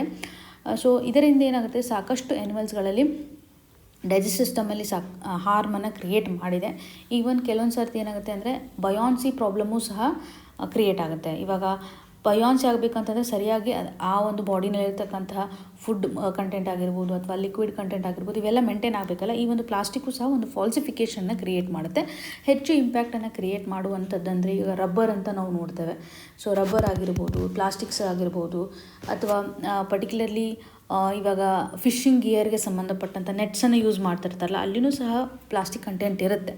ಸೊ ಇದರ ಆಧಾರದ ಮೇಲೆ ನೋಡುವಂಥದ್ದಾದರೆ ಮರೈನ್ ಎಕೋಸಿಸ್ಟಮ್ಗೆ ಹೆಚ್ಚು ಇಂಪ್ಯಾಕ್ಟನ್ನು ಕ್ರಿಯೇಟ್ ಮಾಡಿದೆ ಅಂತ ಸ್ಟಡಿ ಹೇಳ್ತಾ ಇದೆ. ಡೈರೆಕ್ಟಾಗಿ ಡೆತ್ ಆಗ್ತಾ ಇರುವಂಥ ಒಂದು ಸ್ಯಾಂಪಲ್ಸನ್ನು ಸಹ ಇಲ್ಲಿ ಕೊಡ್ತಾ ಇದ್ದಾರೆ. ಈ ಒಂದು ಹಂತದಲ್ಲಿ ಎಕ್ಸಾಮಿನೇಷನ್ ಪರ್ಸ್ಪೆಕ್ಟಿವಲ್ಲಿ ನಾವು ಪ್ಲಾಸ್ಟಿಕ್ಗೆ ಸಂಬಂಧಿಸಿದಂಥ ಇಶ್ಯೂಸನ್ನು ಅಡ್ರೆಸ್ ಮಾಡುವಾಗ ಇದು ಹೇಗೆ ಮರೈನ್ ಎಕೋಸಿಸ್ಟಮಲ್ಲಿ ಇಂಪ್ಯಾಕ್ಟನ್ನು ಕ್ರಿಯೇಟ್ ಮಾಡ್ತಾ ಇದೆ, ಹೇಗೆ ಒಂದು ಇಶ್ಯೂವನ್ನು ಕ್ರಿಯೇಟ್ ಮಾಡ್ತಾ ಇದೆ, ಅಥವಾ ಮೋರ್ಟಾಲಿಟಿಯನ್ನು ಸಹ ಇದು ಕ್ರಿಯೇಟ್ ಮಾಡ್ತಾ ಇದೆ ಅಂತ ಹೇಳ್ಬೋದು. ಬಿಕಾಸ್ ಇಲ್ಲಿ ನೋಡಿ, ಬಯೋಡೈವರ್ಸಿಟಿಯ ಒಂದು ಲಾಸ್ ಕ್ರಿಯೇಟ್ ಆಗ್ತಾ ಇದೆನಾ, ಹಾಗೂ ಮರೈನಲ್ಲಿ ಒಂದು ಪೊಲ್ಯೂಷನನ್ನು ಸಹ ಇದು ಕ್ರಿಯೇಟ್ ಮಾಡ್ತಾ ಇದೆ, ಪ್ಲಾಸ್ಟಿಕ್ ಪೊಲ್ಯೂಷನ್ ಅಂತ ಹೇಳ್ಬೋದು. ಸೊ ಇಲ್ಲಿ ಪ್ಲಾಸ್ಟಿಕ್ ವೇಸ್ಟ್ ಮ್ಯಾನೇಜ್ಮೆಂಟು ಸಹ ನಮಗೆ ತುಂಬ ಇಂಪಾರ್ಟೆಂಟ್ ಅಲ್ವಾ. ಇದರ ಆಧಾರದ ಮೇಲೆ ಕ್ವಶನ್ಸ್ಗಳನ್ನು ಕೇಳ್ತಾ ಇರ್ತಾರೆ. GS ಪೇಪರ್ 3ನಲ್ಲಿ ಬಹುಮುಖ್ಯವಾಗಿ ಇದು ಇಂಪಾರ್ಟೆಂಟ್ ನಮಗೆ. ಈವನ್ ನೀವು ಎಸ್ಸೇನಲ್ಲಿ ಏನಾದರೂ ಪ್ಲಾಸ್ಟಿಕ್ ಪೊಲ್ಯೂಷನ್ಗೆ ಸಂಬಂಧಪಟ್ಟಂತೆ ಇಶ್ಯೂವನ್ನು ಕೇಳಿದಾಗ ಇಲ್ಲಿರುವಂಥ ಒಂದು ಇನ್ಫಾರ್ಮೇಷನ್ಸನ್ನು ಇಂಟರ್ಕನೆಕ್ಟ್ ಮಾಡಬಹುದಾಗಿದೆ. ಇಲ್ಲಿ ನಿಮಗೆ ಒಂದು ಸಿಂಪಲ್ ಕ್ವಶನನ್ನು ಕೇಳುವಂಥದ್ದಾದರೆ, ಮೈಕ್ರೋ ಪ್ಲಾಸ್ಟಿಕ್ನ ಒಂದು ಮೇಜರ್ಮೆಂಟ್ ಯಾವ ರೀತಿಯಾಗಿದೆ. Okay, so particularly micro plastic ಅಂತ ನಾವು ಯಾವಾಗ ಕನ್ಸಿಡರ್ ಮಾಡ್ತೀವಿ ಅನ್ನೋದನ್ನು ಕಮೆಂಟ್ ಸೆಕ್ಷನಲ್ಲಿ ಮೆನ್ಷನ್ ಮಾಡಿ. ಇನ್ನು ಮುಂದಿನ ಆರ್ಟಿಕಲನ್ನು ನೋಡುವಂಥದ್ದಾದರೆ, the many roles of sugar cane in India and the world. ಈ ಒಂದು ಇಶ್ಯೂನ ಜನರಲಿ ನಾವು GS ಪೇಪರ್ 3 ನಡಿನಲ್ಲಿ ಅಗ್ರಿಕಲ್ಚರ್ ಸೆಕ್ಷನ್ಗೆ ಸಂಬಂಧಪಟ್ಟಂತೆ ಕನೆಕ್ಟ್ ಮಾಡ್ಬೋದು. ಅಗೇನ್ ಇವಾಗ GS ಪೇಪರ್ 3ನಲ್ಲಿ ಬಯೋಟೆಕ್ನಾಲಜಿ ಆಸ್ಪೆಕ್ಟ್ ಅಂತ ಬರುತ್ತೆ. ಎನ್ವಿರಾನ್ಮೆಂಟ್ ಸೆಕ್ಷನಲ್ಲಿ ಬಯೋಫ್ಯೂಯಲ್ಸ್ ಈ ರೀತಿಯಾದ ಇಶ್ಯೂಸ್ಗಳನ್ನು ನೋಡ್ತೇವೆ. ಸಸ್ಟೈನೇಬಲ್ ಎನರ್ಜಿ ಆಸ್ಪೆಕ್ಟ್ ಆಗಿರ್ಬೋದು. ಈವನ್ ರೂರಲ್ ಎಕಾನಮಿ ಅಂತ ಬಂದಾಗ ಶುಗರ್ ಕೇನ್ ಹೇಗೆ ಫಾರ್ಮರ್ಸ್ಗಳಿಗೆ ಸಾಕಷ್ಟು ಇನ್ಕಮನ್ನು ತಂದು ಕೊಡ್ತಾ ಇದೆ, ನಮ್ಮ ಒಂದು ಎನರ್ಜಿಗೂ ಸಹ ಸಪೋರ್ಟನ್ನು ಮಾಡ್ತಾ ಇದೆ ಅನ್ನುವಂಥದ್ದಾಗಿ ಗಮನ ಹರಿಸ್ಬೋದು. ಆರ್ಟಿಕಲಲ್ಲಿರುವಂಥ ಹೈಲೈಟ್ಸ್ಗಳನ್ನು ನಾವು ನೋಡುವಂಥದ್ದಾದರೆ, ಸರಿಸುಮಾರು 309 ಶುಗರ್ ಕೇನ್ ಬ್ರೀಡ್ಸನ್ನು, ಅದರಲ್ಲಿರುವಂಥ ಒಂದು ಜೀನೋಮನ್ನು ಅನಲೈಸ್ ಮಾಡಿದ್ದಾರೆ. ಜೀನೋಮ್ ಅಂದರೆ ನಿಮ್ಗೆ ಗೊತ್ತಿರುತ್ತೆ, ಜೀನೋಮ್ ಅಂದರೆ ಒಂದು ಆರ್ಗ್ಯಾನಿಸಮಲ್ಲಿರುವಂತಹ ಟೋಟಲ್ ಜೆನೆಟಿಕ್ ಕಂಟೆಂಟ್ ಅಂತಲೇ ಹೇಳ್ತೀವಿ. ಇಲ್ಲಿ ಶುಗರ್ ಕೇನಲ್ಲಿರ್ತಕ್ಕಂಥ ಒಂದು ಜೀನ್ಸನ್ನು ಐಡೆಂಟಿಫೈ ಮಾಡಿದ್ದಾರೆ, ಬೇರೆ ಬೇರೆ ಒಂದು ರೀಜನ್ಸ್ಗಳನ್ನು ತೆಗೆದುಕೊಂಡಿದ್ದಾರೆ. ಫಾರ್ ಎಕ್ಸಾಂಪಲ್ ಆಸ್ಟ್ರೇಲಿಯಾದಲ್ಲಿರುವಂಥ ಶುಗರ್ ಕೇನ್ ಆಗಿರ್ಬೋದು, ಬ್ರೆಜಿಲ್, ಚೈನಾ, ಫ್ರಾನ್ಸ್, ಈ ರೀತಿಯಾಗಿ ಇಂಡಿಯಾದ ಒಂದು ಬ್ರೀಡು ಸಹ ಇದೆ. ಬೇರೆ ಬೇರೆ ರಾಷ್ಟ್ರಗಳ ಮುಖಾಂತರ ಕೆಲವೊಂದಿಷ್ಟು ಶುಗರ್ ಕೇನ್ಸ್ಗಳನ್ನು ಐಡೆಂಟಿಫೈ ಮಾಡಿದ್ದಾರೆ, ಅನಲೈಸ್ ಮಾಡಿದ್ದಾರೆ. ಸೊ ಪರ್ಟಿಕ್ಯುಲರ್ಲಿ ಈ ಒಂದು ಶುಗರ್ ಕೇನ್ ಸ್ಪೀಷಸ್ ಅಂತ ಬಂದಾಗ ನಾವು ಪಾಲಿಪ್ಲಾಯ್ಡ್ ಕಂಡೀಷನನ್ನು ಕಾಣ್ತೇವೆ. ಏನು ಹಾಗಂದರೆ ಪಾಲಿಪ್ಲಾಯ್ಡ್ ಅಂತಂದರೆ ಏನು, ಇಲ್ಲಿ ಮಲ್ಟಿಪಲ್ ಸೆಟ್ ಆಫ್ ಕ್ರೋಮೋಸೋಮ್ಸ್ ಇರುತ್ತೆ. ಓಕೆ, ನಮ್ಮಲ್ಲಿರುವಂಥ ಒಂದು ಕ್ರೋಮೋಸೋಮ್ ಸೆಟ್ಸ್ಗೆ ನಾವು ಏನಂತ ಕರಿತೀವಿ, ಡಿಪ್ಲಾಯ್ಡ್ ಸೆಟ್ ಆಫ್ ಕ್ರೋಮೋಸೋಮ್ ಅಂತ ಕರಿತೀವಿ ಅಲ್ವಾ. ಸೊ ಡಿಪ್ಲಾಯ್ಡ್ ಸೆಟ್ ಅಂತ ಅಂದರೆ 2n ಅಂತ ಇರುತ್ತೆ. ಸೊ ಇಲ್ಲಿ particularly multiple set of chromosomes ಅಂತ ನಾವಿಲ್ಲಿ ಗಮನ ಹರಿಸ್ಬೋದು. ಸೊ ಹಾಗಾಗಿ ಮೋರ್ ದೆನ್ 2 ಇತ್ತಂದರೆ, more than 2 sets of chromosome ಇದ್ದರೆ ಆ ಒಂದು ಸಂದರ್ಭದಲ್ಲಿ ನಾವು ಪಾಲಿಪ್ಲಾಯ್ಡ್ ಅನ್ನುವಂಥ ಒಂದು ಟರ್ಮನ್ನು ಪ್ರೊವೈಡ್ ಮಾಡ್ತೀವಿ. ಸೊ ಈ ಒಂದು ಪಾಲಿಪ್ಲಾಯ್ಡ್ ಸೆಟ್ಸ್ ಆಗಲಿಕ್ಕೆ ಕಾರಣಗಳು ಏನಿದೆ ಅಂತ ಒಂದು ರಿಸರ್ಚ್ ಹೇಳೋ ಪ್ರಕಾರ ಪರ್ಟಿಕ್ಯುಲರ್ಲಿ ಹ್ಯೂಮನ್ ಟ್ರಾನ್ಸ್ಪೋರ್ಟ್ ಅಂತ ಗಮನ ಹರಿಸ್ತಾ ಇದ್ದಾರೆ. ಅಂದರೆ ಮಾನವನಿಂದ ಆಗ್ತಾ ಇರುವಂಥ ಇನ್ಫ್ಲೂಯೆನ್ಸ್, ಬೇರೆ ಬೇರೆ ರೀಜನ್ಸಿಂದ ಬೇರೆ ಬೇರೆ ರೀತಿಯಾದಂತಹ ಶುಗರ್ ಕೇನ್ ಸ್ಪೀಷಸನ್ನು ಬೆಳೀತಾ ಇದ್ದಾರೆ. ಸೊ ಜನರಲಿ ಮಾನವ ತನ್ನ ಒಂದು ಅನುಕೂಲಕ್ಕಾಗಿ ಒಳ್ಳೆ ರೀತಿಯಾದ ಬ್ರೀಡನ್ನು ಬೆಳೆಯುವಂಥ ಒಂದು ಸಂದರ್ಭದಲ್ಲಿ ಏನು ಮಾಡ್ತಾನೆ, ಹೈಬ್ರಿಡೈಸೇಷನ್ ಪ್ರೊಸೆಸನ್ನು ಸಹ ಮಾಡ್ತಾನಲ್ವ. ಸೊ ಹೈಬ್ರಿಡೈಸೇಷನ್ ಪ್ರೊಸೆಸ್ ಮಾಡ್ತಕ್ಕಂಥ ಒಂದು ಸಂದರ್ಭದಲ್ಲಿ ವೈಲ್ಡಲ್ಲಿ ಇರ್ತಕ್ಕಂಥದ್ದು ಅಥವಾ ಕಲ್ಟಿವೇಟೆಡ್ ಇರ್ತಕ್ಕಂತಹ ಒಂದು ಶುಗರ್ ಕೇನನ್ನು ಮಿಕ್ಸ್ ಮಾಡುವಂಥದ್ದಾಗಲಿ, ಹೈಬ್ರಿಡೈಸ್ಡ್ ಆಗಿರುವಂಥ ಒಂದು ಕಂಟೆಕ್ಸ್ಟನ್ನು ತರ್ತಾನೆ. ಹ್ಯೂಮನ್ ಟ್ರಾನ್ಸ್ಪೋರ್ಟನ್ನು ಸಹ ನಾವಿಲ್ಲಿ ಕನ್ಸಿಡರ್ ಮಾಡ್ಬೋದು. ಇದರಿಂದ ಏನಾಗುತ್ತೆ ಅಂದರೆ ಬೇರೆ ಬೇರೆ ಒಂದು ಕಾಂಟಿನೆಂಟಲ್ಲಿರ್ತಕ್ಕಂತಹ ಜೆನೆಟಿಕ್ ಮಟೀರಿಯಲ್ಲು ಮಿಕ್ಸಪ್ ಆಗುತ್ತೆ. ಸೊ ಮಿಕ್ಸಿಂಗ್ ಆಗ್ತಾ ಇರೋದ್ರಿಂದ ನಾವು ಪಾಲಿಪ್ಲಾಯ್ಡ್ ಕಂಡೀಷನ್ಸನ್ನು ನೋಡ್ತಾ ಇದ್ವಿ. ಇದು ಓವರ್ ಅ ಪೀರಿಯಡ್ ಆಫ್ ಇವಲ್ಯೂಷನನ್ನು ತೋರಿಸ್ತಾ ಇದೆ ಅಂತಲೇ ಹೇಳ್ಬೋದು. ಇಲ್ಲಿ ಪಾಲಿಪ್ಲಾಯ್ಡ್ ಇರೋದ್ರಿಂದ ಏನು ಒಂದು ಪಾಸಿಟಿವಿಟಿಯನ್ನು ತೋರಿಸುತ್ತೆ ಶುಗರ್ ಕೇನ್ಗೆ ಸಂಬಂಧಪಟ್ಟಂತೆ ಅಂತ ನಾವು ನೋಡುವಂಥದ್ದಾದರೆ, ಪರ್ಟಿಕ್ಯುಲರ್ಲಿ ಒಂದು ಹೈ ಬಯೋಮಾಸನ್ನು ಇದು ತೋರಿಸುತ್ತೆ. ಪಾಲಿಪ್ಲಾಯ್ಡ್ ಕಂಟೆಕ್ಸ್ಟ್ ಇರೋದ್ರಿಂದ ಹೈ ಬಯೋಮಾಸ್ ಇರುವುದನ್ನು ನಾವು ನೋಡ್ಬೋದು. ಈವನ್ ಕೆಲವೊಂದಿಷ್ಟು ಸಾರ್ತಿ ಸ್ಟ್ರೆಸ್ ಕ್ರಿಯೇಟ್ ಆಗಿರುತ್ತೆ, ಎನ್ವಿರಾನ್ಮೆಂಟಲ್ ಸ್ಟ್ರೆಸ್ಗಳಿರುತ್ತೆ, ಆ ಒಂದು ಸ್ಟ್ರೆಸ್ಗೆ ಸಹ ಇದು ರೆಸಿಸ್ಟೆನ್ಸನ್ನು ತೋರಿಸ್ತಾ ಇದೆ. ಹಾಗೂ ಶುಗರ್ ಕೇನಲ್ಲಿರ್ತಕ್ಕಂತಹ ಸೂಕ್ರೋಸ್ ಕಂಟೆಂಟ್ ಏನಿರುತ್ತಲ್ಲ ಅದೂ ಸಹ ಹೆಚ್ಚಾಗಿರುತ್ತೆ ಅಂತಲೇ ಹೇಳ್ಬೋದು. ಹೈಬ್ರಿಡ್ ಬ್ರೀಡಿಂಗ್ ಕೆಪಾಸಿಟಿನೂ ಸಹ ಇದರಲ್ಲಿ ಜಾಸ್ತಿ ಇರುತ್ತೆ. ಸೊ ಹೈಬ್ರಿಡ್ ಬ್ರೀಡಿಂಗ್ ಅಂತ ಬಂದಾಗ ಒಂದು ರೆಸಿಸ್ಟೆನ್ಸನ್ನು ತೋರಿಸುತ್ತೆ. ಹೈಬ್ರಿಡ್ ಬ್ರೀಡಿಂಗ್ ಮಾಡಲಿಕ್ಕೆ ಯಾವುದೇ ರೀತಿಯಾದ ತೊಂದರೆಗಳು ಇಲ್ಲಿ ಇರೋದಿಲ್ಲ. ಈಸಿಯಾಗಿ ಒಂದು ಆಪ್ಷನನ್ನು ಪಾಲಿಪ್ಲಾಯ್ಡ್ ನಡಿನಲ್ಲಿ ಕ್ರಿಯೇಟ್ ಮಾಡುತ್ತೆ ಅಂತ ಹೇಳ್ಬೋದು. ಇದರಿಂದ ನಮ್ಮ ಒಂದು ಅಗ್ರಿಕಲ್ಚರ್ ಸೆಕ್ಟರ್ಗೆ ಸಾಕಷ್ಟು ಬೆನಿಫಿಟನ್ನು ಇದು ಕ್ರಿಯೇಟ್ ಮಾಡ್ತಾ ಇದೆ. ಪವರ್ಫುಲ್ ಆಗಿರುವಂತಹ ಒಂದು ಕ್ರಾಪ್ ಅಂತಲೇ ಹೇಳ್ಬೋದು. ಈ ಒಂದು ಶುಗರ್ ಕೇನ್ ಗ್ಲೋಬಲ್ ಲೆವೆಲಲ್ಲಿ ಇವಾಗ ನೋಡಿ ಇಂಡಿಯಾದಲ್ಲಿ ಅವೈಲೇಬಲ್ ಇರುವಂಥದ್ದನ್ನು ನಾವು ನೋಡ್ತಾ ಇದ್ದೀವಿ. ಅಫ್ಘಾನಿಸ್ತಾನ್ ಆಗಿರ್ಬೋದು, ಶ್ರೀಲಂಕಾ ಆಗಿರ್ಬೋದು, ಇಂಡೋನೇಷ್ಯಾ, ಪೆಸಿಫಿಕ್ ಐಲ್ಯಾಂಡ್, ಇಲ್ಲೆಲ್ಲ ಏರಿಯಾದಲ್ಲೂ ಶುಗರ್ ಕೇನು ಹೆಚ್ಚು ಇರೋದ್ರಿಂದ ಅಥವಾ ಫಾರ್ಮರ್ಸ್ಗಳಿಗೆ ಸಾಕಷ್ಟು ಬೆನಿಫಿಟನ್ನು ತರ್ತಾ ಇದೆ ಅಂತ ನೋಡ್ತಾ ಇದ್ದೀವಿ. ಸೊ ಜಾಸ್ತಿ ಮೂವ್ಮೆಂಟ್ ಆಗ್ತಾ ಇರೋದ್ರಿಂದ ಜೆನೆಟಿಕ್ ಮಿಕ್ಸಿಂಗ್ ಆಗ್ತಾ ಇದೆ, ಡೊಮೆಸ್ಟಿಕೇಷನ್ಸ್ ಆಗ್ತಾ ಇದೆ. ಇವುಗಳೆಲ್ಲನೂ ಸಹ ಇವಾಗ ಕಮರ್ಷಿಯಲ್ ಹೈಬ್ರಿಡು ಸಹ ಒಂದು ಆಪ್ಷನನ್ನು ಕ್ರಿಯೇಟ್ ಮಾಡ್ತಾ ಇದೆ ಅಂತಲೇ ಹೇಳ್ಬೋದು. ಮೋಸ್ಟ್ ಜೆನೆಟಿಕಲಿ ಡೈವರ್ಸ್ ಕ್ರಾಪ್ ಅಂತಲೇ ನಾವಿಲ್ಲಿ ಗಮನ ಹರಿಸುವಂಥದ್ದು. ಸೊ ಇಲ್ಲಿ ಎಕ್ಸಾಮಿನೇಷನ್ ಪರ್ಸ್ಪೆಕ್ಟಿವಲ್ಲಿ ಅನದರ್ ಏರಿಯಾ ಅಂತಂದರೆ ನಮ್ಮ ದೇಶದಲ್ಲಿ ಈ ಶುಗರ್ ಕೇನ್ಸ್ಗಳು ಎಲ್ಲೆಲ್ಲಿ ಕಂಡು ಬರುತ್ತೆ ಅನ್ನೋದ್ರ ಬಗ್ಗೆ ಗಮನ ಹರಿಸ್ಬೋದು. ಸೊ 2018 ಹಾಗೂ 2024 ಒಂದು ಡೇಟಾ ನಮಗೆ ಹೇಳೋ ಪ್ರಕಾರ ಯಾವ್ಯಾವ ಸ್ಟೇಟ್ಸ್ಗಳಲ್ಲಿ ಹೆಚ್ಚು ಒಂದು ಶುಗರ್ ಕೇನ್ ಕಂಡು ಬರುತ್ತೆ ಅಂತ ಇಲ್ಲಿ ಮೆನ್ಷನ್ ಮಾಡಿದ್ದಾರೆ. ಅರ್ಥ ಮಾಡ್ಕೊಳ್ಳಿ. ಉತ್ತರ ಪ್ರದೇಶ ಇದೆ, ಮಹಾರಾಷ್ಟ್ರ ಇದೆ, ಕರ್ನಾಟಕ 3rd ಪೊಸಿಷನ್ ಇದೆ, 4th ತಮಿಳುನಾಡು ಹಾಗೂ ಗುಜರಾತ್ ಇರೋದನ್ನು ನಾವು 5th ಕಾಣ್ತೇವೆ. ಸೊ ಇದು 2024-25 ಒಂದು ಡೇಟಾವನ್ನು ಗಮನ ಹರಿಸುವಂಥದ್ದು. ಸೊ ಇದರ ಮುಖಾಂತರ ನಾವು ಒಂದು ಸ್ವಲ್ಪ ಮ್ಯಾಪಿಂಗನ್ನು ಗಮನ ಹರಿಸುವಂಥದ್ದಾದರೆ, ಸೊ ನೀವು ಇಲ್ಲಿ ಒಂದು ಮ್ಯಾಪಿಂಗನ್ನು ನೋಡಿ. ಇದು 2025 ಒಂದು ಮ್ಯಾಪ್ ಹೇಳ್ತಾ ಇದೆ ಇಲ್ಲಿ ಯಾವ ರೀತಿಯಾಗಿ ಶುಗರ್ ಕೇನ್ ಒಂದು ಡಿಸ್ಟ್ರಿಬ್ಯೂಷನ್ ಆಗಿದೆ ಅಂತ. ಹೈಯೆಸ್ಟ್ ಇರುವಂಥದ್ದನ್ನು ನಾವಿಲ್ಲಿ ನೋಡಿರೋ ಪ್ರಕಾರ ಉತ್ತರ ಪ್ರದೇಶದಲ್ಲಿ ಕಂಡು ಬರ್ತಾ ಇದೆ. ಫಸ್ಟು ಮಹಾರಾಷ್ಟ್ರ 2nd ಇದೆ, 3rd ಇರ್ತಕ್ಕಂಥದ್ದು ಕರ್ನಾಟಕ, ಆಮೇಲೆ ನಾವು ನೋಡ್ತಾ ಇರೋದು ತಮಿಳ್ನಾಡನ್ನು ಗಮನ ಹರಿಸ್ಬೋದು. 4th ಪೊಸಿಷನಲ್ಲಿ, 5th ಪೊಸಿಷನಲ್ಲಿ ನೋಡೋದಾದರೆ ಗುಜರಾತ್. ಈ ರೀತಿಯಾಗಿ 2025. ಸೊ ಇವಾಗ ಹೆಚ್ಚು ಕಮ್ಮಿ ಇದೆ. ಟಾಪ್ 3 ಪೊಸಿಷನ್ ಇದೆ, ಆಲ್ಮೋಸ್ಟ್ ಸೇಮ್ ಇರೋದನ್ನು ನಾವಿಲ್ಲಿ ಗಮನ ಹರಿಸ್ತಾ ಇದ್ದೀವಿ. ಸೊ ಅಗೇನ್ ಇಲ್ಲಿ ನೋಡಿ 2020 ಹಾಗೂ 2021 ಸಾಲಿನಲ್ಲಿನೂ ಸಹ ಸೊ ಟಾಪ್ ಮೋಸ್ಟ್ ಇರ್ತಕ್ಕಂತಹ ಸ್ಟೇಟ್ಸ್ಗಳಂತಂದರೆ ಉತ್ತರ ಪ್ರದೇಶ, ಮಹಾರಾಷ್ಟ್ರ, ಕರ್ನಾಟಕ, ತಮಿಳುನಾಡು, ಗುಜರಾತ್. ಈ ರೀತಿಯಾಗಿ 5 ಸ್ಟೇಟ್ಸ್ಗಳು ಕಂಟಿನ್ಯೂಸ್ಲಿ ಈ ಒಂದು ಶುಗರ್ ಕೇನ್ಗೆ ಸಂಬಂಧಪಟ್ಟಂತೆ ಹೆಚ್ಚು ಪ್ರೊಡಕ್ಷನನ್ನು ಮಾಡ್ತಾ ಇದೆ ಅಂತ ನಾವು ಗಮನ ಹರಿಸ್ಬೋದು. ಸೊ ನಿಮಗೆ ಎಕ್ಸಾಮಿನೇಷನಲ್ಲಿ ಕೇಳ್ಬೋದು ಟಾಪ್ ಮೋಸ್ಟ್ ಯಾರಿದ್ದಾರೆ, ಸೊ ಎಷ್ಟರ ಮಟ್ಟಿಗೆ ನಾವೊಂದು ರ್ಯಾಂಕಿಂಗನ್ನು ಕೊಟ್ಟಿದ್ದೀವಿ ಅಂತ. ಅಂದರೆ ವರ್ಲ್ಡ್ ಲಾರ್ಜೆಸ್ಟ್ ಪ್ರೊಡ್ಯೂಸರ್ ಅಂತಲೇ ಭಾರತ ಅನಿಸ್ಕೊಳ್ಳುತ್ತೆ. ಹಾಗಾಗಿ ಸ್ಟೇಟ್ ವೈಸು ಸಹ ನಾವು ನೆನ್ಪಿಟ್ಕೋಬೇಕು. ಸೊ ವರ್ಲ್ಡಲ್ಲೇ ಲಾರ್ಜೆಸ್ಟ್ ಶುಗರ್ ಕೇನ್ ಪ್ರೊಡ್ಯೂಸರ್ ಅಂತಂದರೆ ಭಾರತ. ಓಕೆ, ಶುಗರ್ ಕೇನ್ಗೆ ಸಂಬಂಧಪಟ್ಟಂಥ ಒಂದು ಬ್ರೀಡಿಂಗ್ ಇನ್ಸ್ಟಿಟ್ಯೂಟನ್ನು ಸೆಟಪ್ ಮಾಡಿದರೆ, ಓಲ್ಡೆಸ್ಟ್ ಇನ್ಸ್ಟಿಟ್ಯೂಟ್ ಅಂತಲೇ ಹೇಳ್ಬೋದು. ಶುಗರ್ ಬ್ರೀಡಿಂಗ್ ಇನ್ಸ್ಟಿಟ್ಯೂಟ್ ಎಲ್ಲಿ ಕಂಡು ಬರುತ್ತೆ ಸೊ ಕಮೆಂಟ್ ಸೆಕ್ಷನಲ್ಲಿ ಮೆನ್ಷನ್ ಮಾಡಿ ಯಾವ ಸ್ಟೇಟಲ್ಲಿ ಇದು ಕಂಡು ಬರ್ತಾ ಇದೆ. ಶುಗರ್ ಕೇನ್ಗೆ ಸಂಬಂಧಪಟ್ಟಂಥ ಒಂದು ಬ್ರೀಡಿಂಗ್ ಇನ್ಸ್ಟಿಟ್ಯೂಟನ್ನು ಸೆಟಪ್ ಮಾಡಿದ್ದಾರೆ. ಇವಾಗ ಪ್ರಸ್ತುತವಾಗಿ ಶುಗರ್ ಕೇನ್ ಅಂತ ಬಂದಾಗ ಕೇವಲ ಇದರಿಂದ ನಾವು ಸುಕ್ರೋಸನ್ನು ಮಾತ್ರ ಕಲೆಕ್ಟ್ ಮಾಡ್ತಾ ಇಲ್ಲ. ಓಕೆ, ಇದರಿಂದ ಬೆನಿಫಿಟನ್ನು ಯಾವ ರೀತಿಯಾಗಿ ಕನ್ಸಿಡರ್ ಮಾಡ್ತಾ ಇದ್ದಾರೆ, ಆರ್ಟಿಕಲಲ್ಲಿ ಮೆನ್ಷನ್ ಮಾಡಿರೋ ಪ್ರಕಾರ ಭಾರತದಲ್ಲಿ ಇದು ಒಂದು ಆಯುರ್ವೇದಿಕ್ ಸಿಗ್ನಿಫಿಕೆನ್ಸನ್ನು ಪ್ರೊವೈಡ್ ಮಾಡ್ತಾ ಇದೆ. ಟ್ರೆಡಿಷ್ನಲಿ ಚೈನೀಸ್ ಮೆಡಿಸನಲ್ಲೂ ಸಹ ಸಾಕಷ್ಟು ಇದು ಕಾಂಟ್ರಿಬ್ಯೂಷನನ್ನು ಮಾಡ್ತಾ ಇದೆ ಅಂತಲೇ ಹೇಳ್ಬೋದು. ಯುನಾನಿಗೆ ಸಂಬಂಧಪಟ್ಟಂತೆಯೂ ಸಹ ಇದು ಕಾಂಟ್ರಿಬ್ಯೂಷನನ್ನು ಮಾಡ್ತಾ ಇದೆ ಪಾಕಿಸ್ತಾನದಲ್ಲಿ. ಸೊ ಕಂಟ್ರಿಗಳಲ್ಲೂ ಸಹ ಇದರ ಒಂದು ಸಿಗ್ನಿಫಿಕೆನ್ಸನ್ನು ನಾವು ನೋಡ್ಬೋದು. ಟ್ರೆಡಿಷ್ನಲ್ ಮೆಡಿಸಿನ್ ಆಗಿ ಇದನ್ನು ಕನ್ಸಿಡರ್ ಮಾಡ್ತಾ ಇದ್ದಾರೆ ಅಂತ. ಶುಗರ್ ಕೇನು ಕೆಲವೊಂದಿಷ್ಟು ಸಾರಿ ಆ್ಯಂಟಿ ಇನ್ಫ್ಲಮೇಟರಿ ಕಾಂಪೌಂಡನ್ನು ಹೊಂದಿರುವಂಥದ್ದಾಗಲಿ ಆ್ಯಂಟಿ ಆಕ್ಸಿಡೆಂಟನ್ನು ಇದು ಕ್ಯಾರಿ ಮಾಡ್ತಾ ಇದೆ. ಸೊ ಪರ್ಟಿಕ್ಯುಲರ್ಲಿ ಇದರ ಒಂದು ಮೆಡಿಸಿನಲ್ ರಿಸೋರ್ಸಸನ್ನು ಸಹ ಐಡೆಂಟಿಫೈ ಮಾಡ್ತಾ ಇದೆ ರಿಸರ್ಚ್ನ ಆಧಾರದ ಮೇಲೆ. ಅಗೇನ್ ಇದು ಎನರ್ಜಿ ಪ್ರೊಡಕ್ಷನ್ಗೆ ಸಂಬಂಧಪಟ್ಟಂತೆ ಸಾಕಷ್ಟು ಕಾಂಟ್ರಿಬ್ಯೂಷನನ್ನು ಮಾಡ್ತಾ ಇದೆ. ಸೊ ಇವಾಗ ಪ್ರಸ್ತುತವಾಗಿ ಭಾರತ ಎನರ್ಜಿ ರಿಸೋರ್ಸಸನ್ನು ಡೈವರ್ಸಿಫೈ ಮಾಡುವಂಥ ಒಂದು ಸಂದರ್ಭದಲ್ಲಿ ಓಕೆ, ಶುಗರ್ ಕೇನಿಂದ ಎನರ್ಜಿ ಪ್ರೊಡಕ್ಷನ್ ಆಗ್ತಾ ಇರೋದನ್ನು ನಾವು ನೋಡ್ತಾ ಇದ್ದೀವಿ. ಬಯೋ ಇಥಿನಾಲ್ ಅಂತ ನಾವು ಏನು ಕನ್ಸಿಡರ್ ಮಾಡ್ತೀವಿ, ಸೊ ಇದಕ್ಕೆ ಮೇಜರ್ ಕಾಂಟ್ರಿಬ್ಯೂಟರ್ ಅಂತಲೇ ಹೇಳ್ಬೋದು.